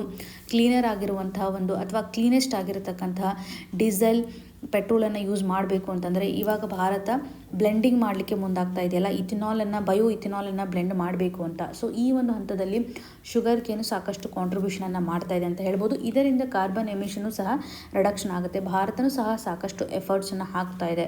ಇವಾಗ ಶುಗರ್ ಕೇನ್ ವೇಸ್ಟ್ ಆಗಿರ್ತಕ್ಕಂಥ ಮೊಲಾಸಸ್ ಆಗಿರುತ್ತೆ, ಇವುಗಳನ್ನೆಲ್ಲ ಯೂಸ್ ಮಾಡೋದ್ರ ಮುಖಾಂತರ ನಾವು ಪರ್ಟಿಕ್ಯುಲರ್ಲಿ ಈ ಒಂದು ಬಯೋ ಇಥಿನಾಲ್ನ ತಯಾರು ಮಾಡ್ತಾ ಇದ್ದೀವಿ ಅಂತಲೇ ಗಮನ ಹರಿಸ್ಬೋದು. ಸೊ ಸ್ಟೇಟ್ಗಳು ಸಹ ಬಯೋ ಇಥಿನಾಲ್ಗೆ ಸಂಬಂಧಪಟ್ಟಂತೆ ಇನಿಷಿಯೇಟಿವ್ಸನ್ನು ತೆಗೆದುಕೊಂಡಿದ್ದಾರೆ. ಸೊ ಪರ್ಟಿಕ್ಯುಲರ್ಲಿ ಅಸ್ಸಾಮಲ್ಲಿ ಹೆಚ್ಚು ಪ್ರೊಡ್ಯೂಸ್ ಮಾಡ್ತಾ ಇರೋದನ್ನು ನಾವು ಗಮನ ಹರಿಸ್ಬೋದು. ಸೊ ಸರ್ಕಾರನೂ ಸಹ ಈಗ 20% ಇಥಿನಾಲ್ ಬ್ಲೆಂಡಿಂಗ್ ಅಂತ ಏನು ಅಚೀವ್ ಮಾಡಬೇಕಂತಿದೆ, ಅದರಲ್ಲೂ ಸಹ ಶುಗರ್ ಕೇನ್ ಪ್ರೊಡಕ್ಷನ್ಗೆ ಸಂಬಂಧಿಸಿದಂತೆ ನಾವು ನಮ್ಮ ದೇಶದಲ್ಲೇ ಈ ಒಂದು ನ್ಯಾಚುರಲ್ ರಿಸೋರ್ಸ್ನ ಮುಖಾಂತರ ಬಯೋ ಇಥೆನಾಲ್ಸನ್ನು ಯೂಸ್ ಮಾಡೋದ್ರ ಮುಖಾಂತರ ಎನರ್ಜಿಗೆ ಸಂಬಂಧಿಸಿದಂಥ ರಿಕ್ವೈರ್ಮೆಂಟ್ಸನ್ನು ಫುಲ್ಫಿಲ್ ಮಾಡಿದ್ದೇ ಆದರೆ ನಾವು ಇಂಪೋರ್ಟ್ಗೆ ಸಂಬಂಧಪಟ್ಟಂಥ ಡಿಪೆಂಡೆನ್ಸಿ ಏನಿದೆಯಲ್ಲ ಅದು ಕಡಿಮೆ ಆಗುತ್ತೆ. ಆಯಿಲನ್ನು ಹೆಚ್ಚು ಇಂಪೋರ್ಟ್ ಮಾಡ್ಕೊತೀವಲ್ಲ ಅದು ಕಡಿಮೆ ಆಗುತ್ತೆ. ಈವನ್ ನಾವೇನು ಮಾಡ್ಬೋದು, ಸರ್ಕ್ಯುಲರ್ ಎಕಾನಮಿಯನ್ನು ಸಹ ಸಪೋರ್ಟ್ ಮಾಡಲಿಕ್ಕೆ ಸಾಧ್ಯತೆ ಇದೆ ಅಂತ ಗಮನ ಹರಿಸ್ಬೋದು. ಸೊ ಇಲ್ಲಿ ಒಟ್ಟಾರೆಯಾಗಿ ನಮ್ಮ ಒಂದು ರೆನ್ಯೂಬಲ್ ಎನರ್ಜಿಗೆ ಸಂಬಂಧಪಟ್ಟಂತೆ ಕನೆಕ್ಷನನ್ನು ತೋರಿಸುತ್ತೆ, ಹಾಗೂ ಗ್ರೀನ್ ಹೌಸ್ ಗ್ಯಾಸ್ಗೆ ಸಂಬಂಧಪಟ್ಟಂಥ ಒಂದು ಎಮಿಷನ್ಸ್ಗಳು ಸಹ ರೆಡ್ಯೂಸ್ ಆಗುತ್ತೆ. ಸಸ್ಟೈನೇಬಲ್ ಆಗಿರುವಂಥ ಅಗ್ರಿಕಲ್ಚರ್ ಫಾರ್ಮರ್ಗೆ ಬೇಕಾಗುವಂಥ ಒಂದು ಇನ್ಕಮನ್ನು ಸಹ ಇದು ಪ್ರೊವೈಡ್ ಮಾಡುತ್ತೆ. ಇಲ್ಲಿ ನಿಮಗೆ ಒಂದು ಸಿಂಪಲ್ ಕ್ವಶನನ್ನು ಕೇಳುವಂಥದ್ದಾದರೆ, ಶುಗರ್ ಕೇನನ್ನು MSPಯಲ್ಲಿ ಇನ್ಕ್ಲೂಡ್ ಮಾಡಿದಾರಾ? ಮಿನಿಮಮ್ ಸಪೋರ್ಟ್ ಪ್ರೈಸಲ್ಲಿ ನಾವು ಶುಗರ್ ಕೇನನ್ನು ಕಾಣ್ತೀವ? ಒಂದು ವೇಳೆ ಇಲ್ಲ ಅಂತಂದರೆ ಅದಕ್ಕೆ ಸಂಬಂಧಪಟ್ಟಂತೆ ಏನಾದರೂ ಪ್ರೈಸ್ ಅನೌನ್ಸ್ ಮಾಡ್ತಾರಾ? ಸ್ಟೇಟ್ ಗೌರ್ಮೆಂಟು ಸಪ್ರೇಟಾಗಿ ಮಾಡುತ್ತಾ ಅಥವಾ ಸೆಂಟ್ರಲ್ ಗೌರ್ಮೆಂಟ್ ಸಪ್ರೇಟಾಗಿ ಮಾಡುತ್ತಾ? ಏನು ನಿಮ್ಗೆ ಇದ್ರ ಬಗ್ಗೆ ಗೊತ್ತಿದೆ ಅಂತ ಕಮೆಂಟ್ ಸೆಕ್ಷನಲ್ಲಿ ಮೆನ್ಷನ್ ಮಾಡಿ. ಇನ್ನು ಮುಂದಿನದಾಗಿ, what are the facts on uranium in breast milk? ಈ ಒಂದು ವಿಷಯನ GS ಪೇಪರ್ 2 ನಡಿನಲ್ಲಿ ಹೆಲ್ತ್ ಆಸ್ಪೆಕ್ಟಲ್ಲಿ ಗಮನ ಹರಿಸ್ಬೋದು. ಸೊ ಪರ್ಟಿಕ್ಯುಲರ್ಲಿ ಈ ಒಂದು ಆರ್ಟಿಕಲಲ್ಲಿ ಯುರೇನಿಯಂ ಕಾಂಪೋನೆಂಟು ಬ್ರೆಸ್ಟ್ ಮಿಲ್ಕಲ್ಲಿ ಜಾಸ್ತಿ ಇರೋದನ್ನು ನಾವು ಗಮನ ಹರಿಸ್ತಾ ಇದ್ದೀವಿ. ಇದಕ್ಕೆ ಕಾರಣ ಏನಿರಬಹುದು? ಸೊ ಇವಾಗ WHO ಸಹ ಮಾಡಿರುವಂಥ ರೆಕಮೆಂಡೇಷನ್ ಆಧಾರದ ಮೇಲೆ ಯುರೇನಿಯಂ ಲೆವೆಲ್ ಯಾವ ರೀತಿಯಾಗಿರಬೇಕು ಅಂತ. ಯುರೇನಿಯಂ ಅಂತ ಬಂದಾಗ ಜನರಲಿ ಯುರೇನಿಯಂ ನಮ್ಮ ಒಂದು ದೇಹದಲ್ಲಿ ಬರಲಿಕ್ಕೆ ಮೇಜರ್ ಸೋರ್ಸ್ ಅಂತ ಹೇಳೋದಾದರೆ ಗ್ರೌಂಡ್ ವಾಟರ್. ಸೊ ಗ್ರೌಂಡ್ ವಾಟರ್ನ ಒಂದು ಲೆವೆಲ್ ಕಡಿಮೆ ಆಗ್ತಾ ಬರೋದ್ರಿಂದ ನೇಚರಲ್ಲಿ ಇರುವಂತಹ ಒಂದು ಯುರೇನಿಯಂ ಕಂಟೆಂಟ್ ಏನಿದೆಯಲ್ಲ ಇದು ಜಾಸ್ತಿ ಆಗ್ತಾ ಇರೋದನ್ನು ನಾವು ಗಮನ ಹರಿಸ್ತಾ ಇದ್ದೀವಿ. ಯುರೇನಿಯಂ ಕಂಟೆಂಟು ಇವಾಗ ಗ್ರೌಂಡ್ ವಾಟರಲ್ಲಿ ಜಾಸ್ತಿ ಆಗೋದ್ರಿಂದ ಈ ಒಂದು ಗ್ರೌಂಡ್ ವಾಟರನ್ನು ನಾವು ಹೆಚ್ಚು ಕನ್ಸ್ಯೂಮ್ ಮಾಡ್ತಾ ಇರೋದ್ರಿಂದ ಆಟೋಮೆಟಿಕ್ಲಿ ಇದು ಹ್ಯೂಮನ್ ಹತ್ರ ಹೋಗ್ತಾ ಇದೆ. ಇವಾಗ ಕಂಡು ಬರ್ತಾ ಇರುವಂಥ ಒಂದು ಟ್ರೇಸಸ್ ಅಮೌಂಟ್ ಎಲ್ಲಿದೆ ಅಂತಂದರೆ ಬ್ರೆಸ್ಟ್ ಮಿಲ್ಕ್ ರಿಲೇಟೆಡ್ ಇರುವಂತೆ ಇಲ್ಲಿ ಕಾನ್ಸಂಟ್ರೇಷನ್ ಜಾಸ್ತಿ ಆಗಿದೆ ಅಂತ ಒಂದು ರಿಸರ್ಚ್ ಹೇಳ್ತಾ ಇದೆ. ಬ್ರೆಸ್ಟ್ ಮಿಲ್ಕು ತುಂಬ ಇಂಪಾರ್ಟೆಂಟ್. ಮಕ್ಕಳಿಗೆ 6 ಮಂತ್ ತನೂ ಸಹ ಬ್ರೆಸ್ಟ್ ಫೀಡಿಂಗನ್ನು ಮಾಡಲೇಬೇಕು ಅಂತ ಸರ್ಕಾರನೂ ಸಹ ಒಂದು ಕ್ಯಾಂಪೇನನ್ನು ತರುವಂಥದ್ದಾಗಿ ಮಾ ಯೋಜನೆ ಬಗ್ಗೆ ಕೇಳಿದಿರಾ? ಮದರ್ಸ್ ಆಬ್ಸಲ್ಯೂಟ್ ಅಫೆಕ್ಷನ್ ಅಂತ ನಾವು ಗಮನ ಹರಿಸ್ಬೋದು. 6 ಮಂತ್ ತನೂ ಕಂಪಲ್ಸರಿ ಒಂದು ಮಗುವಿಗೆ ಫೀಡ್ ಮಾಡಬೇಕು. ಬಿಕಾಸ್ ರೋಗ ನಿರೋಧಕ ಶಕ್ತಿ ಅಂತ ಬಂದಾಗ ಈ ಒಂದು 6 ಮಂತ್ ಬ್ರೆಸ್ಟ್ ಫೀಡಿಂಗ್ ಮಾಡೋದು ತುಂಬ ಇಂಪಾರ್ಟೆಂಟು. ಇವಾಗ ನೋಡಿ, ಯುರೇನಿಯಂ ಕಾನ್ಸಂಟ್ರೇಷನ್ ಜಾಸ್ತಿ ಇರೋದರಿಂದ ಇಲ್ಲಿ ಮಕ್ಕಳಿಗೆ ಹಾಲನ್ನು ಕುಡಿಸ್ಬೇಕೋ ಬೇಡವೋ ಅನ್ನುವಂಥ ಒಂದು ಕ್ವಶನ್ ಮಾರ್ಕು ಸಹ ಕ್ರಿಯೇಟ್ ಆಗಿದೆ. ರೀಸೆಂಟ್ಲಿ ನಾವು ನೋಡಿದ್ವಿ, ಈ ಒಂದು ಯುರೇನಿಯಂ ಕಂಟೆಂಟ್ ಅಂತ ಬಂದಾಗ WHO ಸಹ ಕೆಲವೊಂದಿಷ್ಟು ಗೈಡ್ಲೈನ್ಸನ್ನು ಕೊಟ್ಟಿದೆ. WHO ಹೇಳೋ ಪ್ರಕಾರ ಅಂದರೆ ಒಂದು ಸ್ಟ್ಯಾಂಡರ್ಡ್ ಆಗಿ ನಾವು ಯಾವುದೇ ಒಂದು ಡ್ರಿಂಕಿಂಗ್ ವಾಟರ್ನ ಕುಡಿತಾ ಇದ್ದೀವಿ ಅಂತಂದರೆ ಪರ್ಟಿಕ್ಯುಲರ್ಲಿ 1 ಲೀಟರ್ ಅಂತ ಕನ್ಸಿಡರ್ ಮಾಡಿದರೆ 30 mg ಅಷ್ಟು ಯುರೇನಿಯಂ ಪರ್ಮಿಸಿಬಲ್ ಅಂದರೆ ಇಷ್ಟು ನಾವು ಇದ್ರೂ ಸಹ ಕುಡಿಲಿಕ್ಕೆ ಯೋಗ್ಯತೆ ಇರ್ತಕ್ಕಂಥ ಒಂದು ವಾಟರ್ ಪರ್ ಲೀಟರ್ನ ಆಧಾರದ ಮೇಲೆ 30 ಮೈಕ್ರೋಗ್ರಾಮ್ ಅಷ್ಟು ಡ್ರಿಂಕಿಂಗ್ ವಾಟರಲ್ಲಿ ಇದ್ದರೆ, ಸೊ ಒಂದು ಲಿಮಿಟ್ ಅಂತ ಬಂದಾಗ ಅದರಲ್ಲೂ ಬ್ರೆಸ್ಟ್ ಮಿಲ್ಕ್ಗೆ ಸಂಬಂಧಿಸಿದಂತೆ ಯಾವುದೇ ರೀತಿಯಾಗಿ WHO ಹೇಳಿಲ್ಲ, ಬಟ್ ಡ್ರಿಂಕಿಂಗ್ ವಾಟರ್ ಅಂತ ಬಂದಾಗ ಒಂದು ಲಿಮಿಟೇಷನ್ಸನ್ನು ಕೊಟ್ಟಿದೆ. ಸೊ ಈ ಒಂದು ಬ್ರೆಸ್ಟ್ ಮಿಲ್ಕಲ್ಲಿ ಇರುವಂತಹ ಯುರೇನಿಯಂ ಕಂಟೆಂಟ್ ಅಂತ ನೋಡಿದಾಗ 0 to 5.25 mg ಪರ್ ಲೀಟರ್ ಇರ್ತಕ್ಕಂಥ ಒಂದು ಕಾನ್ಸಂಟ್ರೇಷನ್ ಲೆವೆಲನ್ನು ಐಡೆಂಟಿಫೈ ಮಾಡಿದ್ದಾರೆ. ಸೊ ಡ್ರಿಂಕಿಂಗ್ ವಾಟರ್ನ ಒಂದು ಗೈಡ್ಲೈನ್ಸನ್ನು ಕನ್ಸಿಡರ್ ಮಾಡಿದರೆ ಅದು ತುಂಬ ಕಡಿಮೆ ಇದೆ ಅಂತಲೇ ಗಮನ ಹರಿಸ್ಬೋದು. ಡಾಕ್ಟರ್ಸ್ಗಳು ಸಹ ಹೇಳಿರೋ ಪ್ರಕಾರ as uranium level extremely low ಇದೆ, ಬಟ್ WHO ಡ್ರಿಂಕಿಂಗ್ ವಾಟರ್ ಲಿಮಿಟನ್ನು ಕಂಪೇರ್ ಮಾಡಿದರೆ ಸ್ಮಾಲ್ ಫ್ರ್ಯಾಕ್ಷನ್ನೇ ಇದೆ. ಹಾಗಾಗಿ ಬ್ರೆಸ್ಟ್ ಫೀಡಿಂಗನ್ನು ಕಂಟಿನ್ಯೂ ಮಾಡಲೇಬೇಕಾಗುತ್ತೆ. ಬಿಕಾಸ್ ಇನ್ಫ್ಯಾಂಟ್ಗೆ ಸಂಬಂಧಪಟ್ಟಂಥ ಒಂದು ಇನ್ಫೆಕ್ಷನ್ನ ತಡೆಗಟ್ಟಲಿಕ್ಕೆ, ನ್ಯೂಮೋನಿಯಾ, ಮಾಲ್ ನ್ಯೂಟ್ರಿಷನ್ ಈ ರೀತಿಯಂಥ ಇಶ್ಯೂಸ್ಗಳೇನಿರುತ್ತಲ್ಲ ಇವುಗಳನ್ನು ಹೋಗಲಾಡಿಸ್ಲಿಕ್ಕೆ ಬ್ರೆಸ್ಟ್ ಫೀಡಿಂಗ್ ತುಂಬ ಇಂಪಾರ್ಟೆಂಟ್ ಇರೋದ್ರಿಂದ ಬ್ರೆಸ್ಟ್ ಫೀಡಿಂಗನ್ನು ಸ್ಟಾಪ್ ಮಾಡಬೇಡಿ ಅಂತ ಒಂದು ಡಾಕ್ಟರು ಸಹ ಕನ್ಸರ್ನನ್ನು ವ್ಯಕ್ತಪಡಿಸ್ತಾ ಇರೋದನ್ನು ನಾವು ನೋಡ್ತಾ ಇದ್ದೀವಿ. ಬಟ್ ಇಲ್ಲಿ ಒಂದು ಸ್ಟಡಿ ಹೇಳೋ ಪ್ರಕಾರ ಪಬ್ಲಿಕ್ ಹೆಲ್ತ್ ಅಂತ ಬಂದಾಗ ಬ್ರೆಸ್ಟ್ ಫೀಡಿಂಗ್ ಅನ್ನೋದು ಸೇಫ್ ಇದೆ, but the thing is the uranium content ಏನಿದೆಯಲ್ಲ ಇದು ಕಂಟಿನ್ಯೂಷನ್ ಆಗ್ತಾ ಹೋದರೆ, ಯುರೇನಿಯಂ ಕಂಟ್ಯಾಮಿನೇಷನ್ ಇನ್ನೂ ಜಾಸ್ತಿ ಆಗ್ತಾ ಹೋದರೆ ಯಾವ ರೀತಿಯಾದಂಥ ಒಂದು ಸ್ಥಿತಿಗತಿಗಳು ಬರಬಹುದು. ಇವಾಗ ನೋಡಿ, ನಮ್ಮ ದೇಹದಲ್ಲಿ ಯುರೇನಿಯಂ ಕಂಟೆಂಟ್ ಬಂದಿದೆ ಅಂತಂದಾಗ ಅದರಲ್ಲೂ ಇಲ್ಲಿರುವಂಥ ಒಂದು ಬೆಸ್ಟ್ ಎಕ್ಸಾಂಪಲ್ ಅಂದರೆ ಬಿಹಾರ್ ಸ್ಟೇಟಲ್ಲಿ ಇದು ಜಾಸ್ತಿ ಇಶ್ಯೂ ಕಂಡು ಬರ್ತಾ ಇರೋದನ್ನು ನೋಡ್ತಾ ಇದ್ದೀವಿ. ಒಂದು ಕೇಸ್ ಸ್ಟಡಿಯನ್ನು ಸಹ ನೀವು ಆನ್ಸರಲ್ಲಿ ಯೂಸ್ ಮಾಡ್ಬೋದು, ಇದು ಇಂಪಾರ್ಟೆಂಟು. ಸೊ ಈ ಟ್ರೇಸ್ ಆಫ್ ಯುರೇನಿಯಂ ಬಂದಾಗ ಇವಾಗ ಲಾಂಗ್ ಟರ್ಮಲ್ಲಿ ಒಂದು ಯುರೇನಿಯಂಗೆ ಎಕ್ಸ್ಪೋಸರ್ ಆಗುವಂಥ ಸಂದರ್ಭದಲ್ಲಿ ಏನಾಗುತ್ತೆ ಅಂದರೆ ಕಿಡ್ನಿ ಡ್ಯಾಮೇಜ್ ಆಗ್ತಕ್ಕಂಥ ಒಂದು ಸಾಧ್ಯತೆ ಇರುತ್ತೆ. ಪರ್ಟಿಕ್ಯುಲರ್ಲಿ ಒಂದು ಕಾಗ್ನೇಟಿವ್ ಇಶ್ಯೂ ಅಂತ ಬಂದಾಗ ಕಾಗ್ನೇಟಿವ್ ರಿಲೇಟೆಡ್ ಇರುವಂಥೇನು ಇಶ್ಯೂಸನ್ನು ಸಾಕಷ್ಟು ಕೇಳ್ತೇವೆ. ಸೊ ಕಿಡ್ನಿಗೆ ಸಂಬಂಧಪಟ್ಟಂಥ ಒಂದು ಡ್ಯಾಮೇಜ್ ಆಗಿರ್ಬೋದು, ಕಾಗ್ನೇಟಿವ್ ಇಶ್ಯೂಸ್ ಅಂತ ಗಮನ ಹರಿಸ್ಬೋದು. ಆ್ಯಂಡ್ ಪರ್ಟಿಕ್ಯುಲರ್ಲಿ ನ್ಯೂರೋ ಡೆವಲಪ್ಮೆಂಟ್ಗೂ ಸಂಬಂಧಪಟ್ಟಂತಹ ಒಂದು ಡಿಲೇಯನ್ನು ಕಾಣ್ತಾ ಇದ್ದೀವಿ ಅಂತ ಹೇಳ್ಬೋದು. ಹಾಗೂ ಕೆಮಿಕಲ್ ಟಾಕ್ಸಿಸಿಟಿ ಅನ್ನುವಂಥದ್ದು ಬಾಡಿನಲ್ಲಿ ಜಾಸ್ತಿ ಆಗ್ತಾ ಹೋಗೋದನ್ನು ನಾವಿಲ್ಲಿ ಗಮನ ಹರಿಸ್ತಾ ಇದ್ದೀವಿ. ಸೊ ಇಲ್ಲಿ ಪರ್ಟಿಕ್ಯುಲರ್ಲಿ ಪ್ರಸ್ತುತವಾಗಿ ಮನುಷ್ಯನಲ್ಲಿ ಯುರೇನಿಯಂ ಕಂಟೆಂಟ್ ಹೇಗೆ ಬರುತ್ತೆ ಕಾರಣಗಳನ್ನು ನೋಡೋದಾದರೆ ಇಲ್ಲಿ ನಿಮ್ಗೆ 2 ಎಕ್ಸಾಂಪಲ್ ಗೊತ್ತಾಗಿದೆ. ಒಂದು, ಡ್ರಿಂಕಿಂಗ್ ವಾಟರಿಂದ ನಮ್ಮ ದೇಹದಲ್ಲಿ ಬರ್ತಾ ಇದೆ ಅಂತ ಆದರೆ ಬ್ರೆಸ್ಟ್ ಫೀಡಿಂಗ್ನ ಮುಖಾಂತರನೂ ಸಹ ಬರ್ತಾ ಇದೆ, ಮಕ್ಕಳಲ್ಲಿ ಬರ್ತಾ ಇರೋದನ್ನು ನಾವು ಗಮನ ಹರಿಸ್ತಾ ಇದ್ದೀವಿ. ಹಾಗೂ ಪರ್ಟಿಕ್ಯುಲರ್ಲಿ ಇವಾಗ ಫುಡ್ ಚೈನ್ ಅಂತ ನೋಡ್ತೀವಿ. ಯಾವುದಾದ್ರೂ ಒಂದು ಆ್ಯನಿಮಲನ್ನು ಕನ್ಸ್ಯೂಮ್ ಮಾಡ್ತಕ್ಕಂಥ ಸಂದರ್ಭದಲ್ಲಿ ಇವಾಗ ಫಿಶನ್ನು ಕನ್ಸ್ಯೂಮ್ ಮಾಡಿರ್ಬೋದು, ಚಿಕನ್ ತಿನ್ಬೋದು, ಅಥವಾ ಏನಾದರೂ ನಾನ್ ವೆಜಿಟೇರಿಯನ್ ಇರ್ತಾರಲ್ಲ ಆವಾಗ ಫುಡ್ ಚೈನ್ನ ಮುಖಾಂತರನೂ ಬರುತ್ತೆ. ಇನ್ನು ಪ್ಲ್ಯಾಂಟಲ್ಲೂ ಸಹ ಏನಾದರೂ ಯುರೇನಿಯಂ ಕಂಟೆಂಟ್ ಇದ್ದರೆ, so we don't know exactly because of pesticides ಇವನ್ನೆಲ್ಲ ಯೂಸ್ ಮಾಡೋದ್ರಿಂದನೂ ಸಹ ಬರುವಂಥ ಸಾಧ್ಯತೆ ಇರುತ್ತೆ. ಫುಡ್ ಚೈನ್ನ ಆಧಾರದ ಮೇಲೂ ಸಹ ಯುರೇನಿಯಂ ಕಂಟೆಂಟ್ ಬರ್ಬೋದು. ಎನ್ವಿರಾನ್ಮೆಂಟ್ ಡಸ್ಟ್ನ ಮುಖಾಂತರನೂ ಸಹ ಎನ್ವಿರಾನ್ಮೆಂಟಲ್ಲಿ ಇದ್ದರೆ ಆವಾಗೂ ನಮ್ಮ ದೇಹದಲ್ಲಿ ಒಂದು ಎಕ್ಸ್ಪೋಜರ್ನ ಮುಖಾಂತರ ಪರ್ಟಿಕ್ಯುಲರ್ಲಿ ವಾಟ್ರಲ್ಲಿ ಹೋಗ್ಬಿಟ್ಟು ಸಾಯಿಲಲ್ಲಿ ಹೋಗ್ಬಿಟ್ಟು ನಮ್ಮ ದೇಹದಲ್ಲಿ ಬಂದೇ ಬರುತ್ತೆ ಹೇಗಾದರೂ. ಸೊ ಈ ಒಂದು ಹಂತದಲ್ಲಿ ಮಾನಿಟರ್ ಮಾಡಬೇಕಾಗಿರುವಂಥದ್ದು ಏನಂದರೆ ರಿಸ್ಕನ್ನು ನಾವು ಮಾನಿಟರ್ ಮಾಡಬೇಕು. ಪರ್ಟಿಕ್ಯುಲರ್ಲಿ ಇವಾಗ ಗ್ರೌಂಡ್ ವಾಟರಿಂದನೇ ಹೆಚ್ಚು ಇಂಪ್ಯಾಕ್ಟ್ ಆಗ್ತಾ ಇದೆ ಅಂತಂದರೆ ಗ್ರೌಂಡ್ ವಾಟರ್ಲಿರ್ತಕ್ಕಂಥ ಯುರೇನಿಯಂ ಕಂಟೆಂಟನ್ನು ರೆಗ್ಯುಲೇಷನ್ ಮಾಡೋದು ತುಂಬ ಇಂಪಾರ್ಟೆಂಟ್ ಅಂತ ನಾವು ಗಮನ ಹರಿಸ್ಬೋದು. ಸೇಫ್ ಡ್ರಿಂಕಿಂಗ್ ವಾಟರನ್ನು ಪ್ರೊವೈಡ್ ಮಾಡಬೇಕು. ಸೇಫ್ ಡ್ರಿಂಕಿಂಗ್ ವಾಟರ್ ಪ್ರೊವೈಡ್ ಮಾಡಲಿಕ್ಕೆ ಸಾಧ್ಯತೆ ಇದೆ. ಫಿಲ್ಟ್ರೇಷನ್ಸನ್ನು ಹಾಕೋದಾಗಲಿ ಅಥವಾ ಪ್ರೆಗ್ನೆಂಟ್ ಮಹಿಳೆಯರಿಗೆ, ಲ್ಯಾಕ್ಟೇಟ್ ವುಮೆನ್ಗೆ ಸಂಬಂಧಪಟ್ಟಂತೆ ಡ್ರಿಂಕಿಂಗ್ ವಾಟರಲ್ಲಿ ನಾವು ಫೋಕಸನ್ನು ಮಾಡೋದ್ರ ಮುಖಾಂತರ ಮಕ್ಕಳು ಸಹ ಚೆನ್ನಾಗಿರೋದನ್ನು ನಾವು ಇಲ್ಲಿ ಗಮನಿಸ್ತಾ ಇದ್ವಿ. ಕಂಟ್ಯಾಮಿನೇಷನ್ ಅಂತ ಬಂದಾಗ ಸಾಯಿಲ್, ವಾಟರ್, ಡಯಟ್ ಇವು 3 ಇಂಪಾರ್ಟೆಂಟ್ ಅಲ್ವಾ. ಸಾಯಿಲು, ವಾಟರ್ ಹಾಗೂ ಡಯಟ್ ಎಲ್ಲದರ ಮೇಲೆ ಫೋಕಸನ್ನು ಮಾಡಬೇಕು ಅಂತ. ಸೊ ಒಂದು ಸ್ಟಡಿಯ ಆಧಾರದ ಮೇಲೆ ಐಡೆಂಟಿಫೈ ಮಾಡಿದರೆ ಯುರೇನಿಯಂ ಯಾವ ರೀತಿಯಾಗಿದೆ, ಎನ್ವಿರಾನ್ಮೆಂಟಲಿ ಇಂಪ್ಯಾಕ್ಟನ್ನು ಕ್ರಿಯೇಟ್ ಮಾಡ್ತಾ ಇದೆ. ಬಿಹಾರಲ್ಲಿರುವಂಥ ಒಂದು ಸ್ಯಾಂಪಲಿಂಗನ್ನು ತೆಗೆದುಕೊಂಡಿದ್ದಾರೆ. WHO ಒಂದು ರಿಫ್ಲೆಕ್ಷನನ್ನು ಸಹ ಇಲ್ಲಿ ಕೊಟ್ಟಿದ್ದಾರೆ. ಯಾವ ರೀತಿ ಅಂತ ಪರ್ಮಿಸಿಬಲ್ ಆಗಿರುವಂಥ ಒಂದು ಯುರೇನಿಯಂ ಕಂಟೆಂಟು ಇರಬೇಕು ಅನ್ನುವಂಥದ್ದಾಗಿ ನೋಡ್ತಾ ಇದ್ದೀವಿ. ಸೊ ಇದೊಂದು ಬೆಸ್ಟ್ ಎಕ್ಸಾಂಪಲ್ ಅಂತ ಹೇಳುವಂಥದ್ದಾದರೆ ಬಯೋ ಕಾನ್ಸಂಟ್ರೇಷನ್ ಅಂತಲೇ ಹೇಳ್ಬೋದಲ್ವಾ. ಸೊ ಬಯೋ ಕಾನ್ಸಂಟ್ರೇಷನ್ ಅಂತ ಬಂದಾಗ ಒಂದು ಆರ್ಗ್ಯಾನಿಸಮಲ್ಲಿ ಕೆಮಿಕಲ್ ಕಾಂಪೋನೆಂಟು ಬಿಲ್ಡಪ್ ಆಗ್ತಾ ಹೋಗ್ತಾ ಇರುತ್ತೆ, ಕಾನ್ಸಂಟ್ರೇಷನ್ ಜಾಸ್ತಿ ಆಗ್ತಾ ಹೋಗ್ತಾ ಇರುತ್ತೆ. ಸೊ ಇಲ್ಲಿ ಪರ್ಟಿಕ್ಯುಲರ್ಲಿ ಬಯೋ ಕಾನ್ಸಂಟ್ರೇಷನ್ ಇವಾಗ ಎನ್ವಿರಾನ್ಮೆಂಟ್ನಿಂದ ಫ್ಯಾಕ್ಟರ್ ನಾವು ಕನ್ಸಿಡರ್ ಮಾಡಿದಾಗ ಅಥವಾ ಕನ್ಸಂಪ್ಷನ್ ಪ್ಯಾಟರ್ನಿಂದ ನಮ್ಮ ಒಂದು ಬಾಡಿನಲ್ಲಿ ಬರುತ್ತೆ, ಬ್ಲಡ್ ಸ್ಟ್ರೀಮಲ್ಲಿ ಕಂಡು ಬರ್ತಾ ಇರೋದನ್ನು ನಾವು ನೋಡ್ತಾ ಇದ್ದೀವಿ. ಸಮ್ಟೈಮ್ಸ್ ಏನಾಗುತ್ತೆ ಅಂದರೆ ಇದು ಅಕ್ಯುಮುಲೇಟ್ ಆಗ್ತಾ ಹೋಗೋದನ್ನು ನಾವು ನೋಡ್ತೇವೆ. ಹಾಗಾಗಿ ಬಯೋ ಕಾನ್ಸಂಟ್ರೇಷನ್ ಅಂತ ಗಮನ ಹರಿಸ್ಬೋದು. ಸೊ ಈ ಒಂದು ಆರ್ಟಿಕಲ್ ನಡೆಯಲ್ಲಿ ಪರ್ಟಿಕ್ಯುಲರ್ಲಿ ಎನ್ವಿರಾನ್ಮೆಂಟ್ ಫ್ಯಾಕ್ಟರ್ ಆಗಿರ್ಬೋದು, ವಾಟರ್ ಫ್ಯಾಕ್ಟರ್ ಆಗಿರ್ಬೋದು, ಹ್ಯೂಮನ್ ಬಾಡಿಗೆ ಯಾವ ರೀತಿಯಾಗಿ ಬರ್ತಾ ಇದೆ. ಸೊ ಈ ಒಂದು ವಾಟರ್ ಫ್ಯಾಕ್ಟರಿಂದ ಹ್ಯೂಮನ್ ಬಾಡಿಯಿಂದ ನಾವು ಬ್ರೆಸ್ಟ್ ಮಿಲ್ಕಲ್ಲಿ ಬರ್ತಾ ಇರೋದನ್ನು ಕಾಣ್ತಾ ಇದ್ದೀವಿ. ಸೊ ಬ್ರೆಸ್ಟ್ ಮಿಲ್ಕ್ನ ಒಂದು ಇಂಪಾರ್ಟೆನ್ಸನ್ನು ನಾವು ನಾವಿಲ್ಲಿ ಕಾಣಬಹುದು. ಹಾಗೂ ನಮ್ಮ ಒಂದು ಬಾಡಿ ಮೆಕ್ಯಾನಿಸಮ್ ಹೇಗೆ ಯುರೇನಿಯಂಗೆ ರೆಸ್ಪಾನ್ಸ್ ಮಾಡುತ್ತೆ, ಗಟ್ ಸಿಸ್ಟಮಲ್ಲಿ ಯಾವುದೇ ರೀತಿಯಾಗಿ ಅಬ್ಸಾರ್ಪ್ಷನ್ ಆಗೋದಿಲ್ಲ, ಪೂರ್ ಅಬ್ಸಾರ್ಪ್ಷನ್ ಆಫ್ ಯುರೇನಿಯಂ ಅಂತಲೇ ಹೇಳ್ಬೋದು. ಜನರಲಿ ಎಕ್ಸ್ಕ್ರೀಷನ್ನ ಮುಖಾಂತರ ಕಿಡ್ನಿಯಲ್ಲಿ ಇದು ಪಾಸ್ ಆಗ್ತಾ ಇರೋದನ್ನು ನಾವು ನೋಡ್ತಾ ಇದ್ವಿ. ಕಿಡ್ನಿಯ ಮುಖಾಂತರ ಇದು ಒಂದು ಪ್ಯಾಸೇಜನ್ನು ತೋರಿಸುತ್ತೆ, ಎಕ್ಸ್ಕ್ರೀಟ್ ಆಗಿ ಹೋಗ್ಬಿಡುತ್ತೆ ಅಂತಲೇ ಹೇಳ್ಬೋದು. ಬಟ್ ಇಲ್ಲಿ ಟೈನಿ ಅಮೌಂಟನ್ನು ನಾವು ಬ್ರೆಸ್ಟ್ ಮಿಲ್ಕಲ್ಲಿ ಕಾಣ್ತಾ ಇದ್ದೀವಿ ಅಂತ. ಇದು ಮುಂದಿನ ದಿನಗಳಲ್ಲಿ ಒಂದು ಕಾನ್ಸಿಕ್ವೆನ್ಸಸನ್ನು ಕ್ರಿಯೇಟ್ ಮಾಡ್ಬೋದು. ಈ ಒಂದು ಬಯೋ ಕಾನ್ಸಂಟ್ರೇಷನ್ ಏನಿದೆಯಲ್ಲ, ಪರ್ಟಿಕ್ಯುಲರ್ಲಿ ಹ್ಯೂಮನ್ ಬಾಡಿಗೆ ಲಾಂಗ್ ಟರ್ಮಲ್ಲಿ ಇಂಪ್ಯಾಕ್ಟನ್ನು ಮಾಡ್ಬೋದು. ಇದಕ್ಕೆ ಸಂಬಂಧಪಟ್ಟಂಥ ಆ್ಯಕ್ಷನನ್ನು ತೆಗೆದುಕೊಳ್ಬೇಕು, ಸೇಫ್ ಡ್ರಿಂಕಿಂಗ್ ವಾಟರನ್ನು ತೆಗೆದುಕೊಳ್ಬೇಕು.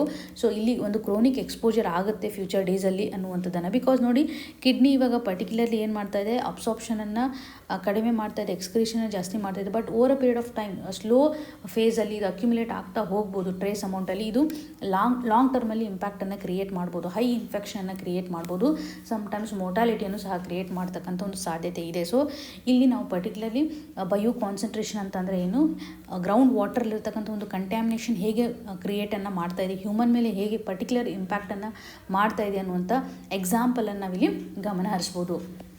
ಇವತ್ತಿನ question of the day section ಅಡಿನಲ್ಲಿ study on feminising gender affirming hormone therapy ಈ ಒಂದು ರಿಸರ್ಚನ್ನು ನಾವು ಗಮನ ಹರಿಸಿದಾಗ, ಪರ್ಟಿಕ್ಯುಲರ್ಲಿ ಬ್ಲಡ್ ಸ್ಟ್ರೀಮಲ್ಲಿ ಪ್ರೋಟೀನ್ ಪ್ರೊಫೈಲಿಂಗನ್ನು ಮಾಡಿರುವಂಥ ಸಂದರ್ಭದಲ್ಲಿ ಸೈಕಲಾಜಿಕಲ್ ಚೇಂಜಸ್ ಯಾವ ರೀತಿಯಾಗಿ ಆಗುತ್ತೆ, ಪರ್ಟಿಕ್ಯುಲರ್ಲಿ ಒಂದು ಮಾರ್ಫಾಲಜಿ ಆಗಿರ್ಬೋದು ಅಥವಾ ಜೆನೆಟಿಕಲ್ ಲೆವೆಲಲ್ಲಿ ಇನ್ಫ್ಲುಯೆನ್ಸ್ ಮಾಡ್ತಕ್ಕಂತಹ ಬೇಸಿಕ್ ಹಾರ್ಮೋನ್ ಯಾವ ರೀತಿಯಾಗಿ ಚೇಂಜಸ್ ಆಗುತ್ತೆ ಅಂತ 4 ಆಪ್ಷನ್ಸನ್ನು ಮೆನ್ಷನ್ ಮಾಡಿದ್ದಾರೆ. Reduction in circulating testosterone level, enlargement of breast tissue volume, adulteration in thyroid hormone level. 4 ಆಪ್ಷನ್ಸಲ್ಲಿ ಸರಿಯಾದಂಥ ಒಂದು ಸಿಚುವೇಷನ್ನ ಐಡೆಂಟಿಫೈ ಮಾಡೋದ್ರ ಮುಖಾಂತರ ಕಮೆಂಟ್ ಸೆಕ್ಷನಲ್ಲಿ ಸರಿಯಾದ ಆಪ್ಷನನ್ನು ಮೆನ್ಷನ್ ಮಾಡಿ, ನಿಮಗೆ ಏನೇ ಕನ್ಸರ್ನ್ ಇದ್ರೂ ಸಹ ನಮಗೆ ಕಮೆಂಟ್ನ ಮುಖಾಂತರ ತಿಳಿಸಿಕೊಡಿ ಅಂತ ಹೇಳ್ತಾ, ಆಲ್ ದಿ ವೆರಿ ಬೆಸ್ಟ್. ಧನ್ಯವಾದಗಳು.